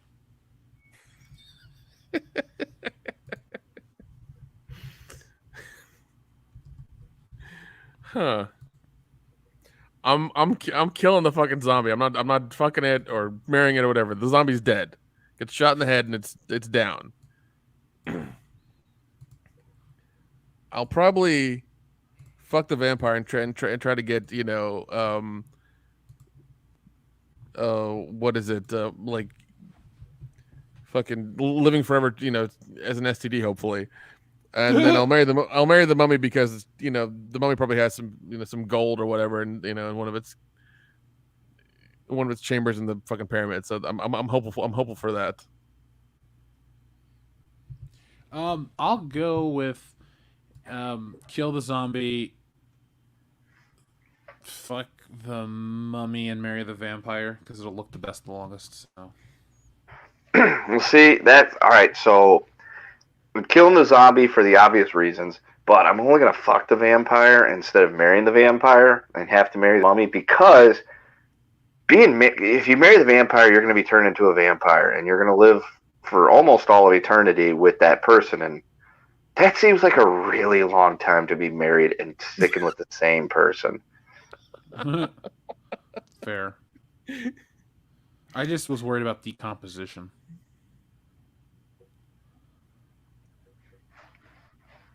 That's fair. So, the man on screen is named Bond, James Bond. And tonight we have some actual information about the future of James Bond, because it's going to be a while before we see 007 back on the big screen, and it's going to be a complete reinvention. So when you hear the phrase complete what do you think that means? Dion, let's start with you. What do you think the phrase complete reinvention means for the James Bond franchise? They're gonna do something similar they did with Daniel Craig, where he's not gonna be the brown hair. They're gonna make some crazy change for James Bond. So I specifically with them wording it like that, I could see them trying to do something really drastic. Nick, I agree. I mean, because when they say reinvention, that's never a good sign, because it seemed like after they were done with Craig, they're like, oh yeah, we're gonna go back to old James Bond. Now it's reinvention. You don't need to reinvent the fucking wheel. You know how it worked. You know what didn't work and what didn't work and what did. You know that exactly. The fact that you're trying to quote unquote reinvent the fucking, you don't have to. It's right there. It's all right there. Just make a good, fun action movie with a spy. That's it. It's really easy. Kendo, what about you? Well, I'm going to stick with my original prediction that I had before we came out with No Time to Die. I said that they're going to put him away. They're going to shelve Bond for a few years to let the furor die down and to lull everybody into a sense of calm. And then Bond will be back, except for it'll be Jane Bond. It'll be Monica, the chick that played Monica Rambeau. I cannot think of her fucking name. Yeah, that's the one. It'll be her as 007 or some other type of palette swap of some sorts or another. And then the hope being that that we've ignored it for so long that we're not going to care, or that they'll get the new audience that this mythical new audience that's out there that isn't subscribed to their consensus audience that they have now. The 95% male audience that watches this shit. They're going for that 5%. That mythical other audience that's out there just craving for content that they can reflects them. I love how they're going for that 5%. Somehow they think the 5% is more money than the 95%. I don't know how that math works. I don't think it does, but good luck, guys. We're counting on you. Well, here's what we have so far. 007's next outing will completely reinvent the James Bond series, according to producer Barbara Broccoli. The 26th Bond movie will reinvent who James Bond is, but they haven't found an actor to take up the mantle just yet. Nobody's in the running, she said. We're working out where to go with him. We're taking it through that. There isn't a script, and we can't come up with one until we decide how we're going to approach the next film, because really it's a reinvention of Bond. We're reinventing who he is, and that takes time. I'd say that filming is at least 2 years away. Broccoli's comments were made during the BFI Fellowship dinner where she and whatever, you don't care about that. According to Broccoli, previously said the search for the next James Bond would begin in 2022 after Craig's dramatic exit prompted speculation about who would become the world's greatest spy. And now she says we're not thinking about that at all. We want to have Daniel Craig have his time of celebration, and then we'll think about that in the future. So, reinvention, as I asked you guys, I'm guessing that James Bond comes back completely unrecognizable, but it's going to be funny because this type of shit has never been in vogue. But we're now watching it make so little money that if the James Bond producers try to, I don't want to say wokeify because I hate using that, so lame. Like Wokebusters is meant to make fun of that shit. But like, if like they're gonna do that to Bond, it might be really late to the party, to the point where it's like laughable that they're so late, and then just kill the IP off. Like maybe instead of reinvent him to the way he was when he kicked ass. I don't need to know if he's a damaged individual. I don't need to see him cry. I don't need to see him be too old to be James Bond. You know what I need? You know what needs to be reinvented? A James Bond movie where he's a spy at the height of his powers, kicking ass, going around the world, blowing shit up, and not worry about being politically correct. James Bond, hell, have fucking smoke a cigar, smoke a cigarette, smoke. James Bond used to smoke. Have him smoke again. Do all of that shit. Have him get drunk. Have him do all the stuff that people don't like in a James Bond movie. Fuck, put the scar on his face. Do all of that crap. And let's see what happens. But don't try to change him up because of the modern world we live in. Because the modern world likes James Bond. We all do. Like, there's a reason why Amazon will pay money for it, and there's a reason why it's a big deal when it comes to streaming, and there's a reason why it's a newsworthy story that you're still talking about James Bond 60 years later after Dr. No debuted. Maybe you just leave it at that and realize that James Bond works. We love the character. Even when you change him up to the point you did with Daniel Craig, people still came back for it. But you can't reinvent him again, because what you're finding is people were patient with Daniel Craig Bond, but when we got to the end, we all kind of realized, let's go back to the way it was kind of better. We don't need to die another day, but, GoldenEye was a great balance between realism and darkness and crazy over-the-top shit. You don't need to have a Bond movie be Quantum of Solace, grimdark. And so, I don't know where they're going to go with it. I'm nervous because James Bond is still my favorite fictional character, but please, dear God, just let it be swift, whatever they do. He's already dead. Maybe make him a zombie. Maybe make it a comedy, a musical comedy where he's a zombie, back from the grave. Ooh. Hold on. I got it. The next James Bond movie should be an afterlife film where James Bond has to fight Dr. No, Goldfinger, and all of his other henchmen in the afterlife for a second time. It's like Into the Spider-Verse, but just James Bond villains. I'm there. You sign me up for that, you'll get my money. I'd watch that. I think that'd be a great comic book. I don't know if that'd be a great movie. It'd be better than whatever the fuck Barbara Broccoli wants to reinvent James Bond as. That's okay. Say they come out with Jane Bond. Let's say it happens. That's Jane what's Bond happening. comes out. They announce it at the end of this year. Jane Bond. We have her female actress. Whatever. She's hot. She's athletic. Jane Bond. Whatever. How many movies do you think it will take them to realize they fucked up? One. If they do it, I'd say two. I'd say you'd have two failures that like barely broke even, and then they'd fight. Because it's again, I don't think they're gonna do that. I think, like I said, we kind of talked about this, a couple months ago. Charlie's Angels shook a lot of people off of that fucking Jane Bond shit. It really did. But if they went ahead and did it, I think it'd be the equivalent of like Steel with Shaq, when Shaq was trying to be an action star. Like, it's a movie that happened. They'll probably make a sequel because, again, they, flavor of the month type stuff, and it won't make any money either. And it's just going to be like, oh shit, okay, well maybe we'll have to give the people what they actually want. Give these people air.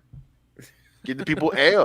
Like, just make him again. Like the premise of the show should be, make them do cool shit. Like, we don't have to have the emotional journey, like Jeff said, every fucking movie. Like, oh, he's not ready. Then like the classic Jeff rant. He's not ready. Then he's too old. But then he's not old. But now he's the only one that can do the job. It's like, fuck, man. Like, we just make him do badass shit. Like, he's not trying to make the world a better place culturally. Dude's like, oh, here's this threat. I gotta go fucking kill it, or a lot of people are gonna fucking die. Let's fucking go.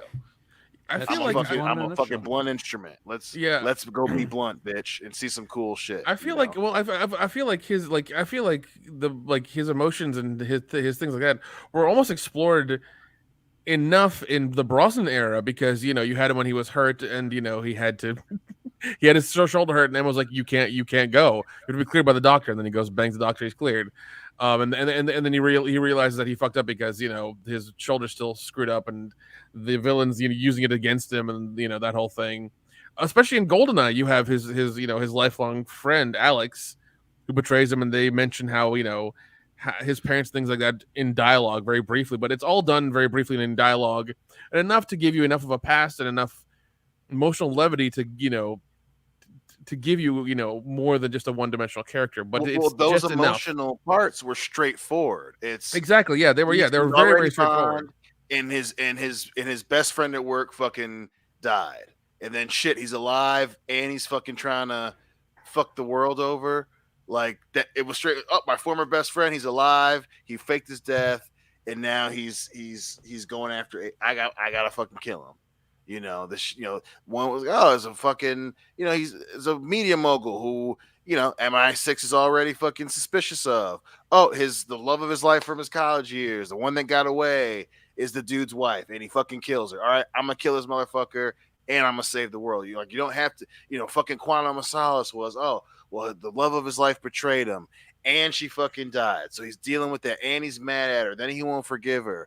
Then the Spanish Jew from Casino Royale is in it, and he fucking gets killed, but he's also his only friend. Oh fuck, and he's got issues with fucking M, and like they don't trust each other. And then she realized that she should have trusted him, and he's like, I fucked the other agent, and she got fucking drowned in oil. It's like just so much shit going on.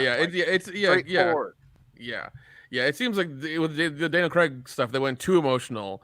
But with Pierce Brosnan, it was like you said, it's all straightforward. It's just there. It's a dialogue. We know what happened. He had an emotional reaction to whatever was said in that moment, and it's over with. It's done. It was there and it was gone. It happened. We saw it. Cool. Done. That's it. Right. It's just trying to do too much with the material. Just like Chelsea Handler. Back to her. Like, fuck, you're doing too much. Like, ease off the fucking gas. But we don't need to see James Bond be emotional. And that's the fucking everyone wants to get all fucking up in arms of how great No Time to Die was, besides being a stupid name. And it's like, yeah, he was in love, and then he didn't trust her. But also, she has a dark past that's coming forward with this guy who's a fucking maniac. And then James Bond leaves her because she lied to him. And then he realized that he shouldn't have left her. And then it's like, oh yeah, but she still lied to him. Like, we're just gonna brush past. Like, that's a plot point that she legit, like, he had every reason to be upset with her. Like, it's not weird. But then it's like, oh, but no, they're going to get back together. And now he can't touch them. So when he can't touch it, that means he's going to kill himself. It's like, God damn. Like, oh my, just doing too. Oh, and then also his best friend dies. And it's fucking an Inspector. But the Inspector's, and it's like, oh my fucking God, you're doing too much with it. I just want to see him do cool shit. The best parts where you actually saw him like really emotionally act with somebody was him and Jeffrey Wright, where Jeffrey Wright was playing Felix Leiter. Those were the best scenes in those movies. Those were the best scenes of the Daniel Craig movies. I fucking loved them. Well, even like, again, the straightforward boom. His best friend and this asshole's working for the main villain betrayed him and killed him, and he gets the chance to get back, and he goes, "Come on, James, we're on the same team. I have a fucking brother. I had a brother," and he crushes him with the car. That was cool. Like, that's James Bond doing something cool. But it's like, then you immediately undo that with, here's this villain that we totally wasted, and I was a kid, and blah blah blah. And you do you love her? I'm gonna weirdly take her hostage but I saved her earlier. But don't worry about that. And then I'm gonna fucking poison the world. And it's like, oh, okay, so that's okay, great. Now that's at the end of the fucking movie. Complete fucking left turn of the whole story. Okay, cool, great. I'm involved. Thank you. Yeah. Excuse me. Somebody in the chat suggested James Bond Jr. as a reboot. I'm down. That was a great I show. would. I'll watch a live action. That'd be cool. Yeah. 'Cause it's his HBO Max would nephew. have to. HBO Max would have to buy that, or maybe no. HBO Max would have to buy it and do it because I trust them now. I don't trust Netflix. I don't trust Amazon. I don't trust Hulu. I would say, yeah, them or Stars or maybe even Showtime would have to buy it and do it. Because at least they would, put some fucking thought into it and make it good. But what would you want to see in James Bond Jr.? What would the premise? What would the real life premise be in that show that we would have? Okay, so if I'm trying not to be okay, I'll just be a fucking fan. I want if it's a live action movie or is it a live action show? Let's say it's a show. Oh, okay. I don't think I'd want a show. I just have a visual of a live action version of the cartoon where they're just sort of like running around the world doing crazy shit, like stealing hovercrafts and blowing them up, and maybe that could be the movie. It's just James Bond Jr. or the show. It's just James Bond Jr. He essentially, you know what James Bond Jr. would be as a movie or a TV show? It'd be Kingsman, the first one, because Eggsy would be the same age as James Bond Jr. So like Kingsman, the modern day TV show. That's all it would be. I would watch that. It doesn't have to be James Bond Jr. Hell, just make me a Kingsman show, or I don't know, make me a funny show about spies. I'd watch that. That'd be great. Yeah, I mean, Kingsman was great. I did also kind of like the third one as well that came out. That was like the prequel, but I'm not a fan when movies do that. It's kind of like, you did 2 ones in the modern era. Oh, we're gonna tell the prequel story that we've told you in the first movie just in dialogue. We're gonna make a full movie out of it. It's like, I don't care to see that. Just give me more of this. If it's good enough for Puppet Master, it's good enough for me.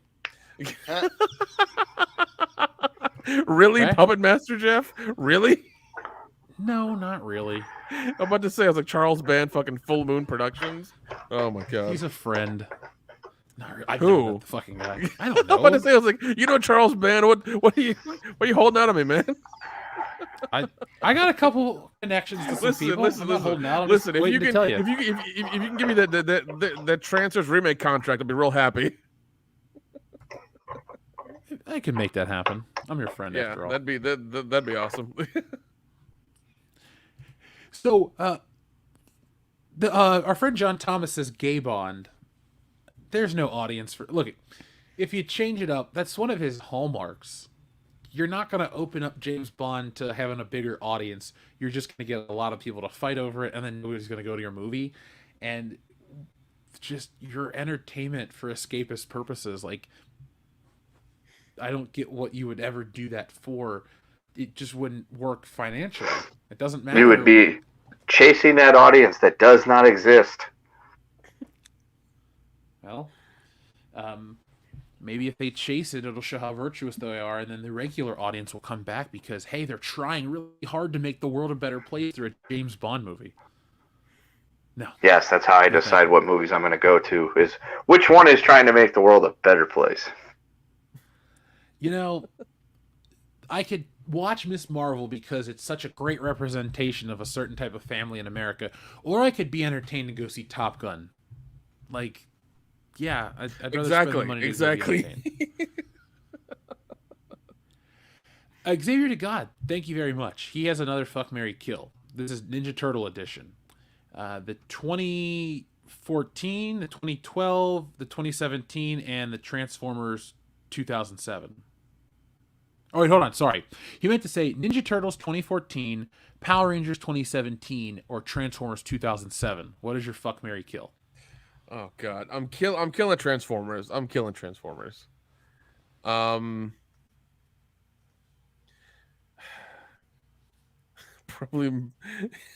Probably marrying Teenage Mutant Ninja Turtles and fucking the Power Rangers, because at least some of the girls in that were kind of cute, so.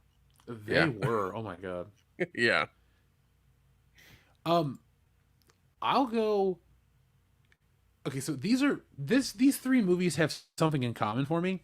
They're all movies that most people hate, that I don't like, but I don't think they're very bad. They're kind of like this how I see the Justice League movie. It's just okay enough that if it's on, at your house and you're watching it, I'll sit down with you and then we'll talk through the whole movie. But like, I'm not buying any of these pieces of shit. But to play the game, I'm gonna fuck the Power Rangers. I'm gonna marry Transformers, and I'm gonna kill TMNT because I can tolerate the first Transformers movie to the point where if it was like $5, I'd buy it on 4K just to see how the picture quality looks. That's But, okay. That's kind of fair. That's kind of fair. Yeah, that's as nice as I can be about the first Transformers movie. It's all downhill from there, and it wasn't a very high peak to start. So that's why I'm answering. Kendo? Let's see. This one's really tough. No, it isn't. I'm killing the fucking Ninja Turtles movie. I'm killing it dead 10 fucking times. And then I'm gonna hate fuck the Transformers movie and then marry the Power Rangers because reasons. Damn. Morbin time. You don't like that it was Rachel who named her turtles after painters? Yeah. It was April and no. Rachel O'Neal? Who's Rachel O'Neal? Rachel. Just some generic Irish girl. It's Rachel O'Neal. Okay. Her real name is Rachel April O'Neal. So it's a middle name. She just goes by April because one of her favorite painters, April Johnson Bartholomew X, had the same first name or middle name. So yeah, and then she named her turtles after painters. I'm a fan of Rachel Johansson Mortimer X. Yeah, she's a great painter.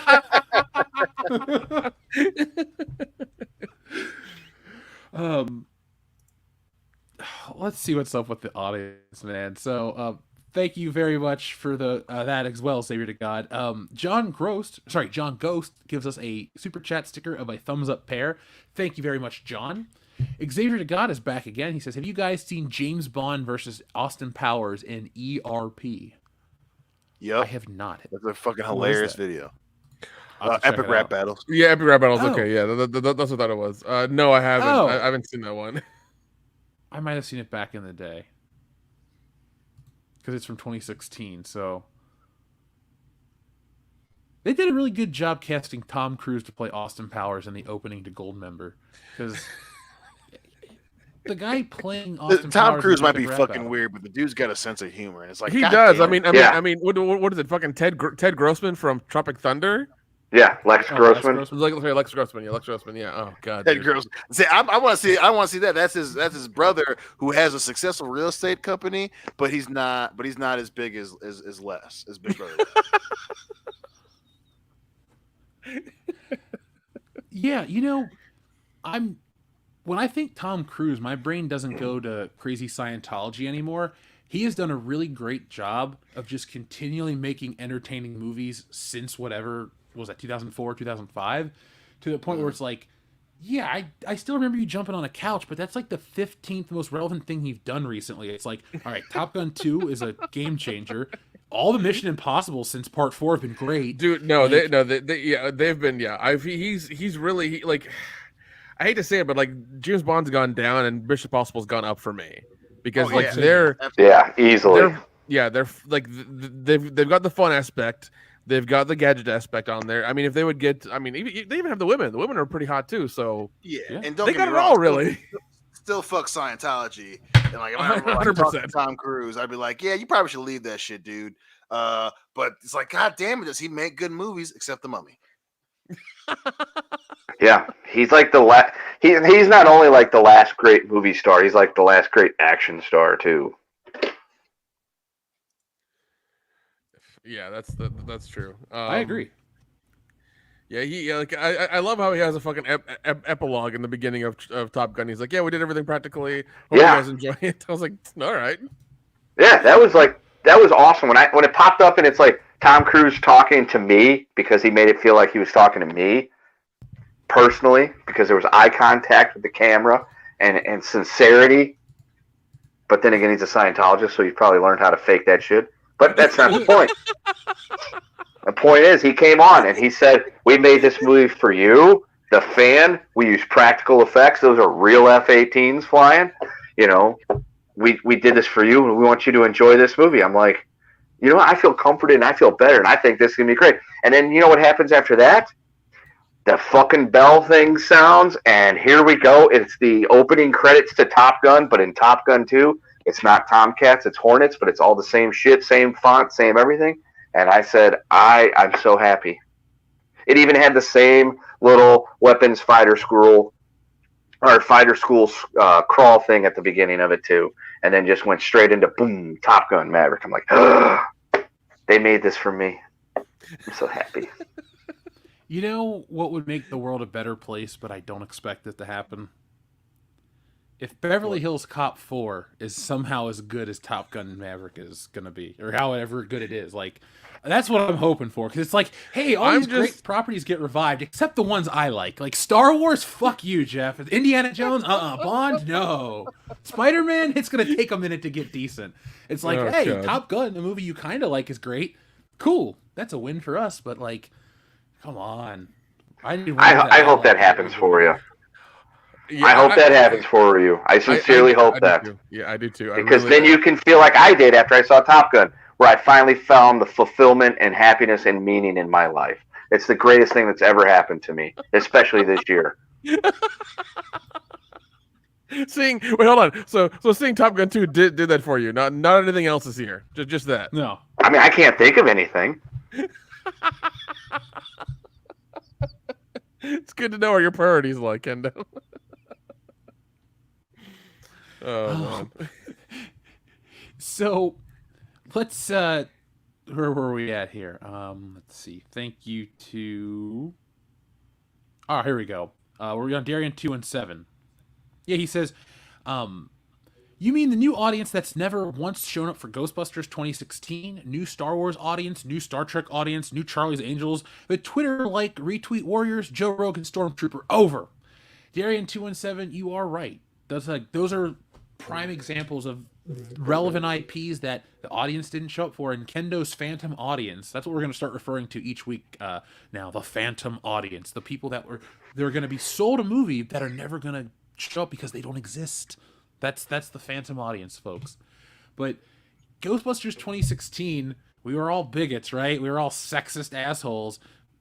But when they made a Ghostbusters movie that had kids and women on the team and all this other shit, like, nobody bitched, and people went and saw the movie, and now they're making more because it was a hit. Like, fuck anybody that said this shit years ago. Well, no, they were, like, dude. No. I remember. No. I think our buddy Mr. Mendelson got mad because Afterlife made more money than 2016 did. He's like, oh, just see, if you account for inflation and this, that, and the other, it's like, dude, fuck you. It still wouldn't work because there hasn't been a whole. Well, okay. There has been a lot of inflation since 2016, but overall, in the grand scheme of things, it hasn't been long enough for there to be a massive currency inflation for him to be. And it wouldn't even mattered anyway, because that fucking movie lost money. Yeah, $70 million fucking dollars. Yeah. But, I mean, I personally take enjoyment and relish seeing narrative-destroying things come down the pipe. Oh, definitely, man. I think it's a win for all of us that Ghostbusters 2016 died. The death it did, the very public, ugly death. So thank you, Ghostbusters 2016. Have you seen the new contingent of people trying to defend it? Like it's no. To defend well, here's the thing. They don't need to defend it. What they need to do is go rent it on fucking Prime or buy the Blu-ray or that bullshit. If you put more money into it, maybe they'll maybe somebody will be like, oh, this isn't that bad either. But no, those fuckers don't have any money. They're not going to put any money into it either, so it doesn't matter. Let's keep retweeting their brains out until they, explode. I don't fucking know. Hey, quick detour, since we talked about Top Gun constantly tonight. Have you guys seen that Paramount says it won't censor old content to please modern audiences? I have, and that makes me happy. Well, it's a good sign. I don't want the past changed. Last year, it felt like that was going to happen, especially earlier with Gone with the Wind. Dude, the last 2 or 3 years, I've been buying up physical media like it's going out of fucking style, just so they don't change shit, or just have the original version of it, so I don't have to watch the changed shitty version of it on VOD. I don't even know. But you had another request, Darian 217. So let's see, where are the buttons at? And we have it right about here. Did you see that guy accidentally hit that moose with his car? No. Holy shit. Jamie, pull that video up. Oh my god, oh my god. Oh my god.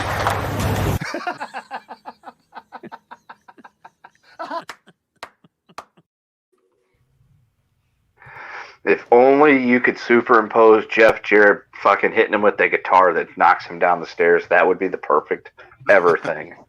I have After Slapnuts Effects. I'll got start him. playing with it.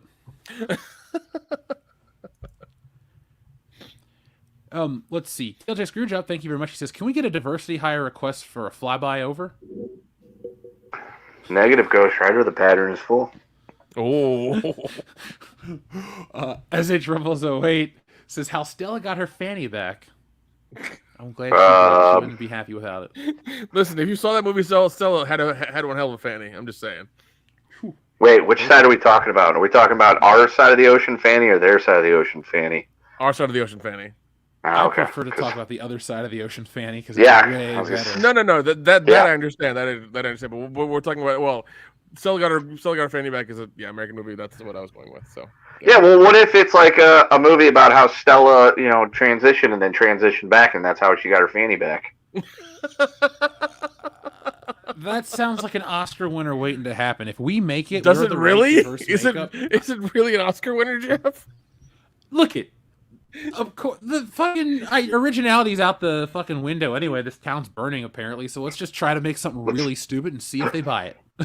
Yeah, we make it ourselves? How Stella got her fanny back? A story of going there and back and the transitioning, and Dion can play Stella. Oh, It's the first My Black Ass production. That's right. Yes. That's right. A true challenging role. Yeah, maybe then he could win an Academy Award like Tyler Perry. Shut up. It wasn't for a movie. I just had a mental image of Dion on the fucking poster. Guys, Party Boob is still happening. Don't worry. But we're gonna have to I think he's got the talent to pull it off. I really do. You're like a young Sidney Poitier, Dion. Like Yeah. your rendition of Damn, A Raisin man, in the thanks. Sun is breathtaking. Thank you very much, though. Troubles 08. TLJ Screwjob, thank you. He says, as someone who's only seen Casino Royale in 2006 or whenever it came out, should I start from Octopussy? No. Or watch the worst or best Bonds? Sorry, and watch the worst to best, or from Dr. No in order? Dr. No in order, because if you start with Octopussy and try to go from worst to best, you're going to burn out real fast. With Octopussy, 100%. actually. Yeah, 100%. You yeah. won't watch Why any would of you? them. Why would you watch worst to best? Why would the fuck? No. Why would you do that? Doesn't make sense. Never. Yeah, I that's would not a- strongly that's- suggest Dr. No first. Yeah, order of release. Order of release. Yes. But you could skip to 1967's Casino Royale, and I would highly suggest you skip 1983's Never Say Never Again, because that is a remake of Thunderball. And some people like it more, and those people are wrong. Just putting it out there. Just wanted to say that. John Thomas, thank you very much. He says, I was predicting, not advocating. Let me pull it back. Oh, for Gay Bond. Oh, yeah. I understood what you meant. That seems like the trend, but I don't think anyone would go to pay for it. People would just go, oh, no, thank you. TLJ Screwjob, thank you. Having been back from Disney World, I can say Galaxy's Edge does not seem like it cost $1 billion or $2 billion for both parks. The Falcon ride, you press buttons. You don't like to press buttons for your $5,000 drinks? I mean, that's what Ray did. She was the greatest star pilot ever. How are you doing this? I don't know. Are you driving with your eyes closed, or are you like using the Force?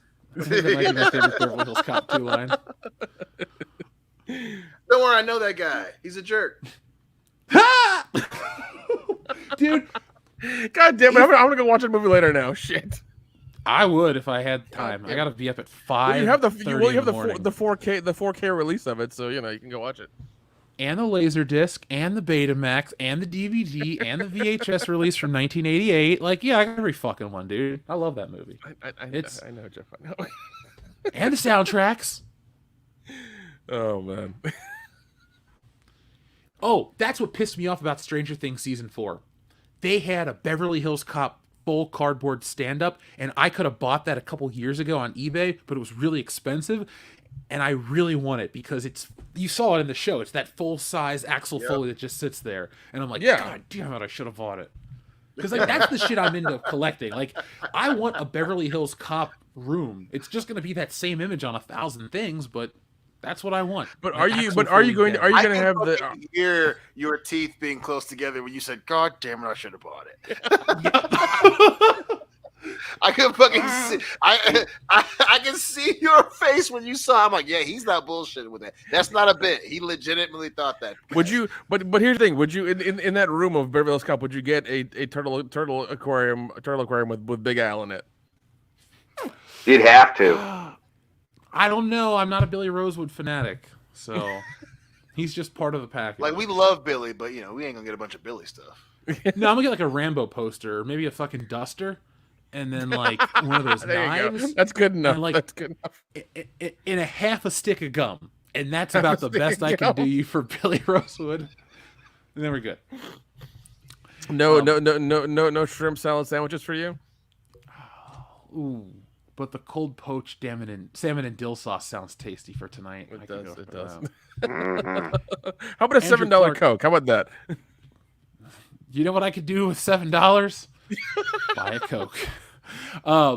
Andrew Clark, thank you very much for your super chat. He says, is Wokebusters set before or after 2020? Because we decriminalized all personal seized hard drugs in that election. It could make a difference.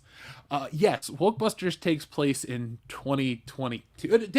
Technically, it'll take place in whatever year you read it. So it can't take place before 2022 because it's the year it'll get sent out. So that's how that works. But yeah, this version of Portland, you won't be surprised that people can get drugs. It's not a surprise, especially when you meet social force and other elements of Portland that I've created for the book. And it's fun. Like, I've been sharing some other early pages with people. I've developed some extra gross out art for the Stay Woke Trigglypuff Man because its mouth begins to stretch and it transforms and shit. So be on the lookout for those images in the pipeline. But thank you. TLJ Screwjob, thank you for both of the... Actually, TLJ Screwjob, I'm going to say thank you for all 4 of these, and I'm going to read those right now. First off, he says, not joking, you get loaned the Falcon by Chewie since Han's dead, and you go through a mock-up of chess table, and then you go to the cockpit and press buttons. You're not selling me a ticket to Disneyland. I'm just letting you know right now, TLJ Screwjob. I'm not going. The boys and I aren't going. The little girl from Rush Hour, she's not going either. Like, nobody's going. The girl don't like you. I don't like you either. Yeah. That's the last thing I want to. I mean, I'll probably end up at Halloween Horror Nights in Universal in a couple of months, but that's as close as I'll get. Me too. Now, TLJ Screwjob, thank you again. Even though I said I was going to read these all in order, he says, funnier note, when you can get Robert Downey Jr. to play Kirk Lazarus again. When can we get Robert Downey Jr. playing Kirk Lazarus playing Lincoln Osiris again? Robert Downey Jr. Remember, has there's the ability. When Jamie Foxx was on Joe Rogan's podcast, he was like, they were gonna do another movie where like one of them was like someone pretending to be Mexican or something, and he was like, and then Jamie Foxx was like, yeah, Robert called me. He was like, yeah, I don't know if we can do this movie right now, man. And I'm like, I want to see what that movie was supposed to be. Yes. God damn it. The fact that there's another Tropic Thunder out there in the ether, that's the multiverse I want to go visit, where Tropic Thunder 2 got made and everyone's a lot cooler. And there's no inflation. We're all it's speaking of a lot cooler and things going to shit, I forgot to mention this. July 5th, CERN is going to turn the Large Hadron Collider back on. So that may have been the problem the whole time. My mom's birthday is the end of the world. Well, either it's the end of the world or it's the beginning of a new timeline. We don't know. You might have a weird Mandela effect thing happening. We don't know. I'm down. I'm just saying it's going to happen. Just be if things switch and you thought that things look different and whatever, then I don't know what to tell you. Spoiler alert: none of that's going to happen. He also says, speaking of Tom Cruise and Scientology, the whole 20-minute ride back to our house, my mom wouldn't stop talking about it, not liking it because of Scientology. In terms of Top Gun. Hey, fair. I mean, if that's how your mom remembers Tom Cruise, that's how your mom remembers Tom Cruise. He put it out there very publicly, and it's really not unfair. I guess I think Mission Impossible now. God damn it. I'm excited for the next one. Sorry. My mind wandered. TLJ Screwjob, thank you very much. He says, can you add snorted or not your lines are coming with me to the RoboCoke shirt? Oh, God. Snorted or not, your lines are coming with me. Yeah, fuck yeah, I can. Hold on. That's awesome. That'll go on the... Should that go on the back or the... Yeah, it should go on the back in quotes and shit. Yes. Yeah, it should go. You know what we should do is we should create a cocaine-based character. No, like we shouldn't. We shouldn't, Jeff. No, we shouldn't. No, RoboCoke. That's what we're doing. We just base other things like this. All 80s themed cocaine fueled characters. Thank you, TLJ Screwjob. Sorted it out here. Nick, Kendo, Dion, remind me to do that next week because I'm gonna be busy for the 4th, but I don't want to miss that. Cool. TLJ Screwjob, thank you for all of those. Xavier to God, he says Transformers 2007 is my second favorite movie of all time. It's a 7 out of 10 for me, and I don't care what anyone has to say about it. I love it. Well, Xavier to God, you heard. I like a lot too. Yeah, Dion, we were freshmen in college when that movie came out on DVD, and I remember it being an event for people in the dorms to go pick it up. I remember going to a couple people's rooms Leo, I got Transformers on DVD, let's watch it. I'm like, okay. I saw it in the theaters that summer. Yeah, man. It was exactly what we thought Transformers on the big screen was going to be. Not very great in terms of, it's I don't want to say significance, but it's not like it was a heartfelt, super in-depth movie. It was Transformers, big robots fighting and blowing shit up, and that was fun. It was a fun movie, Then it's when it got fucking crazy with Robot Heaven. And in part 2. Yep. Robot testicles. Yep, that was fucking wild. Yeah. I'm below the enemy scrotum. I was like, I almost walked out. I fell asleep after that part. 2 was so bad, I haven't seen any of the other ones. Good, because 2 was so bad, I regret seeing any of the other ones. Seriously, dude, Transformers 2 is so bad. 3 is shitty, but somehow better than 2. And then 4, fuck that movie. But dude, it's 4 is 3 hours long, and it's goddamn terrible. All of it. It's dog shit. Yeah. Thank you, Paramount. You know what's not dog shit is the fucking Transformers ride at Universal. Remember when we rode that? That was so much fun, man. That was awesome. I loved it. I'm going to do that soon. Grumpy Old Bastard, thank you very much. I love the screen name. He says, YouTube won't let me say my fanny title. Not sure if it's big, fat, or Greek. That's offensive. So my big, fat Greek fanny wasn't allowed to be played on the show? Well, we'll say it for you. Thanks, Susan. Thanks, Susan. The Suze is watching. Thank you very much. He said, sized, not seized. All hard drugs for personal use. Oh, okay. Sorry. There's personal sized drug usage in Portland, apparently. Okay. Yeah. Who knew? Andrew Clark of Portland for Ghostbusters. Headcase Laboratory, thank you very much. Welcome back. He says, hey guys, did you hear about how people are getting upset about trans athletes beating women in competition even though they advocated for them? LOL. I haven't heard anything new. Is there a new public outcry? Has something big happened that I missed? Not really. I saw a thing the other day that this guy that's 29 years old that identifies as a woman beat some 13-year-old girl in a skateboarding competition. I heard about that too. That was weird. It's like one state specifically banned them, from competing in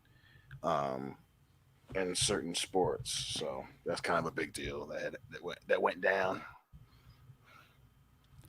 I've just been busy with stuff with the channel and kind of keeping my nose to the grindstone. Did trading cards this week, working on a page, all kinds of stuff, and videos. So, folks, thank you for checking out all the new content. Our first Buzz Lightyear video crossed 110,000 views very, very quickly. So, thank you. A lot of people are liking that, and welcome to all the new subscribers. I'm going to have a video out for Saturday, and then back again after the holiday. So, folks, make sure you check out WCBS for all your pop culture needs every couple of days. So we have a few more, and then we're going to put this baby to bed.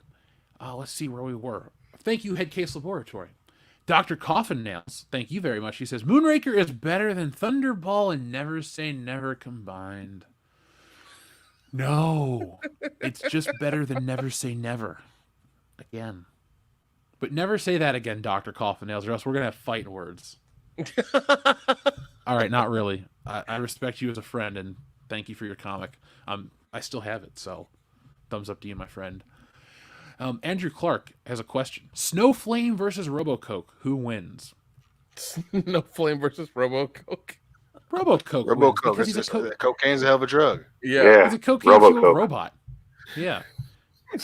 I think I'm going to design RoboCoke. He'll be. I feel like Kane needs to be a sidekick though. That's fine. He can have like an 80s sidekick, like a fuzzy animal sidekick. No. Like Kane from Part 2, like RoboCop 2, like Kane. Yeah. Oh, okay. The giant killer drug fueled brain in a fucking robot. That thing. We'll make it cute though. We'll make it like a kid friendly version of Kang. Like Kang meets the all right, that's named fine. Scooby Doo or That's some fine. shit like that. How's that? We on board? Oh yeah. Folks, Yes. we hope you enjoyed our brainstorming session into the mad world of anything. I don't even know what the hell went on tonight. A lot of fun. That's what went on tonight. Guys, is there anything else you want to say before we put this baby to bed? Free yayo. All right. Well, it looks like an easy way to end tonight's show. So, folks, thank you for watching. Go over to Shop WCBS. Get yourself a t-shirt. Get yourselves a beer glass. We are getting together after the 4th because things have been busy. Kendra had a baby.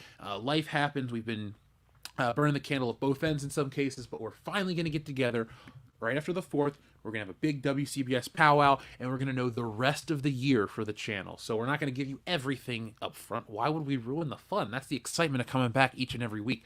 But we're going to have our year planned out. We're going to get stuff ready. Be ready for October. Like we always say, it's more than inventory time at Statler Toyota.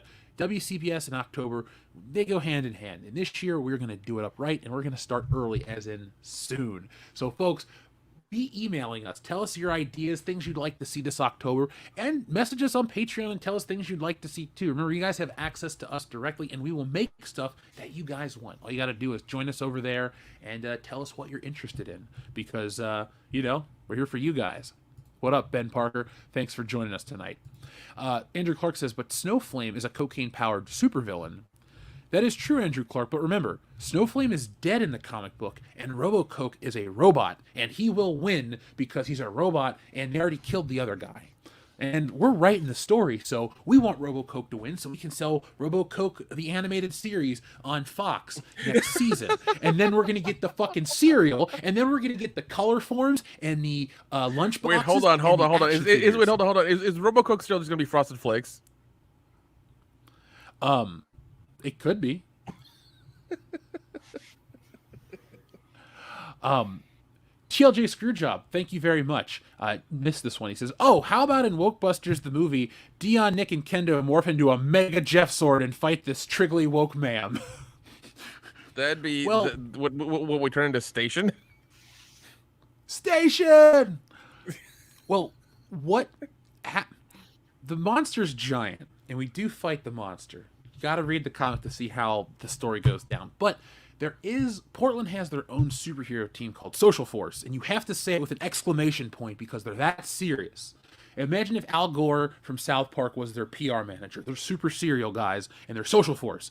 So they kind of remind me of something that could, ride a giant Zord and fight a giant monster, but that doesn't happen in the comic. That's just here nor there. But be on the lookout for that because while Wokebusters is a comedy, it is an action comic, and it's very over the top. You're going to see creatures and monsters, of course, but you're going to see action that you haven't seen in a parody comic before. A lot of times people just stand around, make a joke, whatever. No. In comedy, there's, written comedy, and there's physical comedy and visual comedy. And so I like to pack in the visual comedy with Wokebusters. Sight gags, visual gags, like weird, crazy, extreme expressions. That's why I made it look more like the Ghostbusters cartoon than try to make it photorealistic or more in the style that I've traditionally drawn in. I'm having way more fun too because you can stretch reality, because that's what reality is right now. It's stretched beyond belief with the shit that is normalized these days, and so that's what Wokebusters exists to do, make fun of that crap. So that's why we made the art look a certain way, because you can't just stand around and talk about this shit. You got to really experience the craziness. And so that's what we're doing. And yes, Wokebusters does have a giant monster in it, and be on the lookout for that. Go to the comic website right now and check it out. But let's see where we were. We had a few more super chats roll in just a second ago. Thank you to everybody who joined us tonight live on WCBS. Where were we at now? Darian217, thank you very much. Good night, Dion. I'll see you soon. Oh. Sorry, buddy. He paid. TLJ Screwjob. We did read your Fuck, Marry, Kills, right? Oh, wait. Oh, crap. Okay, we already read the second part. Sorry, TLJ Screwjob. Also, Fuck, Marry, Kill edition. She-Ra, April O'Neil from the Teenage Mutant Ninja Turtles, or Scarlet from G.I. Joe? Killing She-Ra, banging April, and marrying Scarlet. Hey, TLJ Screwjob, do me a favor. Don't send this in as a super chat. Just send in another Fuck, Marry, Kill as a basic message. I'm watching the chat right now. Since you sent in the same one twice, I want to give you an actual second one. So just pick one right now, and we'll read that as well. But back to you, Kendo. That Fuck, Marry, Kill. I guess I'm just gonna say kill She-Ra, marry April, and kill Scarlet, because I don't really know who Scarlet is. Yeah, I take a shot in the dark as well. I didn't know who she was either. Was it this? Never mind. Dion, did you want to weigh in on this one? No, I'll let you guys have that one. I'm just gonna marry April O'Neil because she's like a normal woman. I mean, she does hang out with the Ninja Turtles, so that's kind of weird. But like, yeah. There you go. A woman hanging out with 4 giant mutant turtles in the sewer. That's entirely normal. Entirely. But normal. if I marry her, by extension, I'll get to hang out with the Ninja Turtles. That's true. As well. Are you sure? What if she's like weird about it? I'd like to think that she'd let me hang out with the turtles. All right. Thank you, Kevin. Thank you very much for the support. Kevin just placed an order for the shirt. And thank you for the cheers to Wokebusters. So, where were we at? Looking for TLJ Screwjob's other Fuck, Marry, Kill. While we're waiting for that to come in, folks, be on the lookout. I'll be up very early tomorrow. I got to get going. Got to be up 5:30 a.m. my time for this wrestling stream, which will go live at 9 a.m. Eastern Standard Time. So that'll be over on Sergeant Slaughter's Slaughterhouse channel. Be on the lookout for that. It's a WWF Attitude Era stream, so it's going to be a lot of fun. I get to talk about my favorite match of all time. Believe me, I didn't have to prepare too much because I talk about this match a lot, but it's going to be fun to talk about it again because, well, I love it. But here we go. Porn stars with big asses. Annika Albright, AJ Applegate, or Mia Malkova. That's our Fuck, Marry, Kill to close out tonight's show. I don't know who any of them are. I know Mia Malkova, so I'll pick her. And then I'll shoot I know AJ Applegate. Yeah, I'll pick her, I guess. I don't know. Yeah, that's all I got. I feel like we're killing a lot more people than usual, but that's good.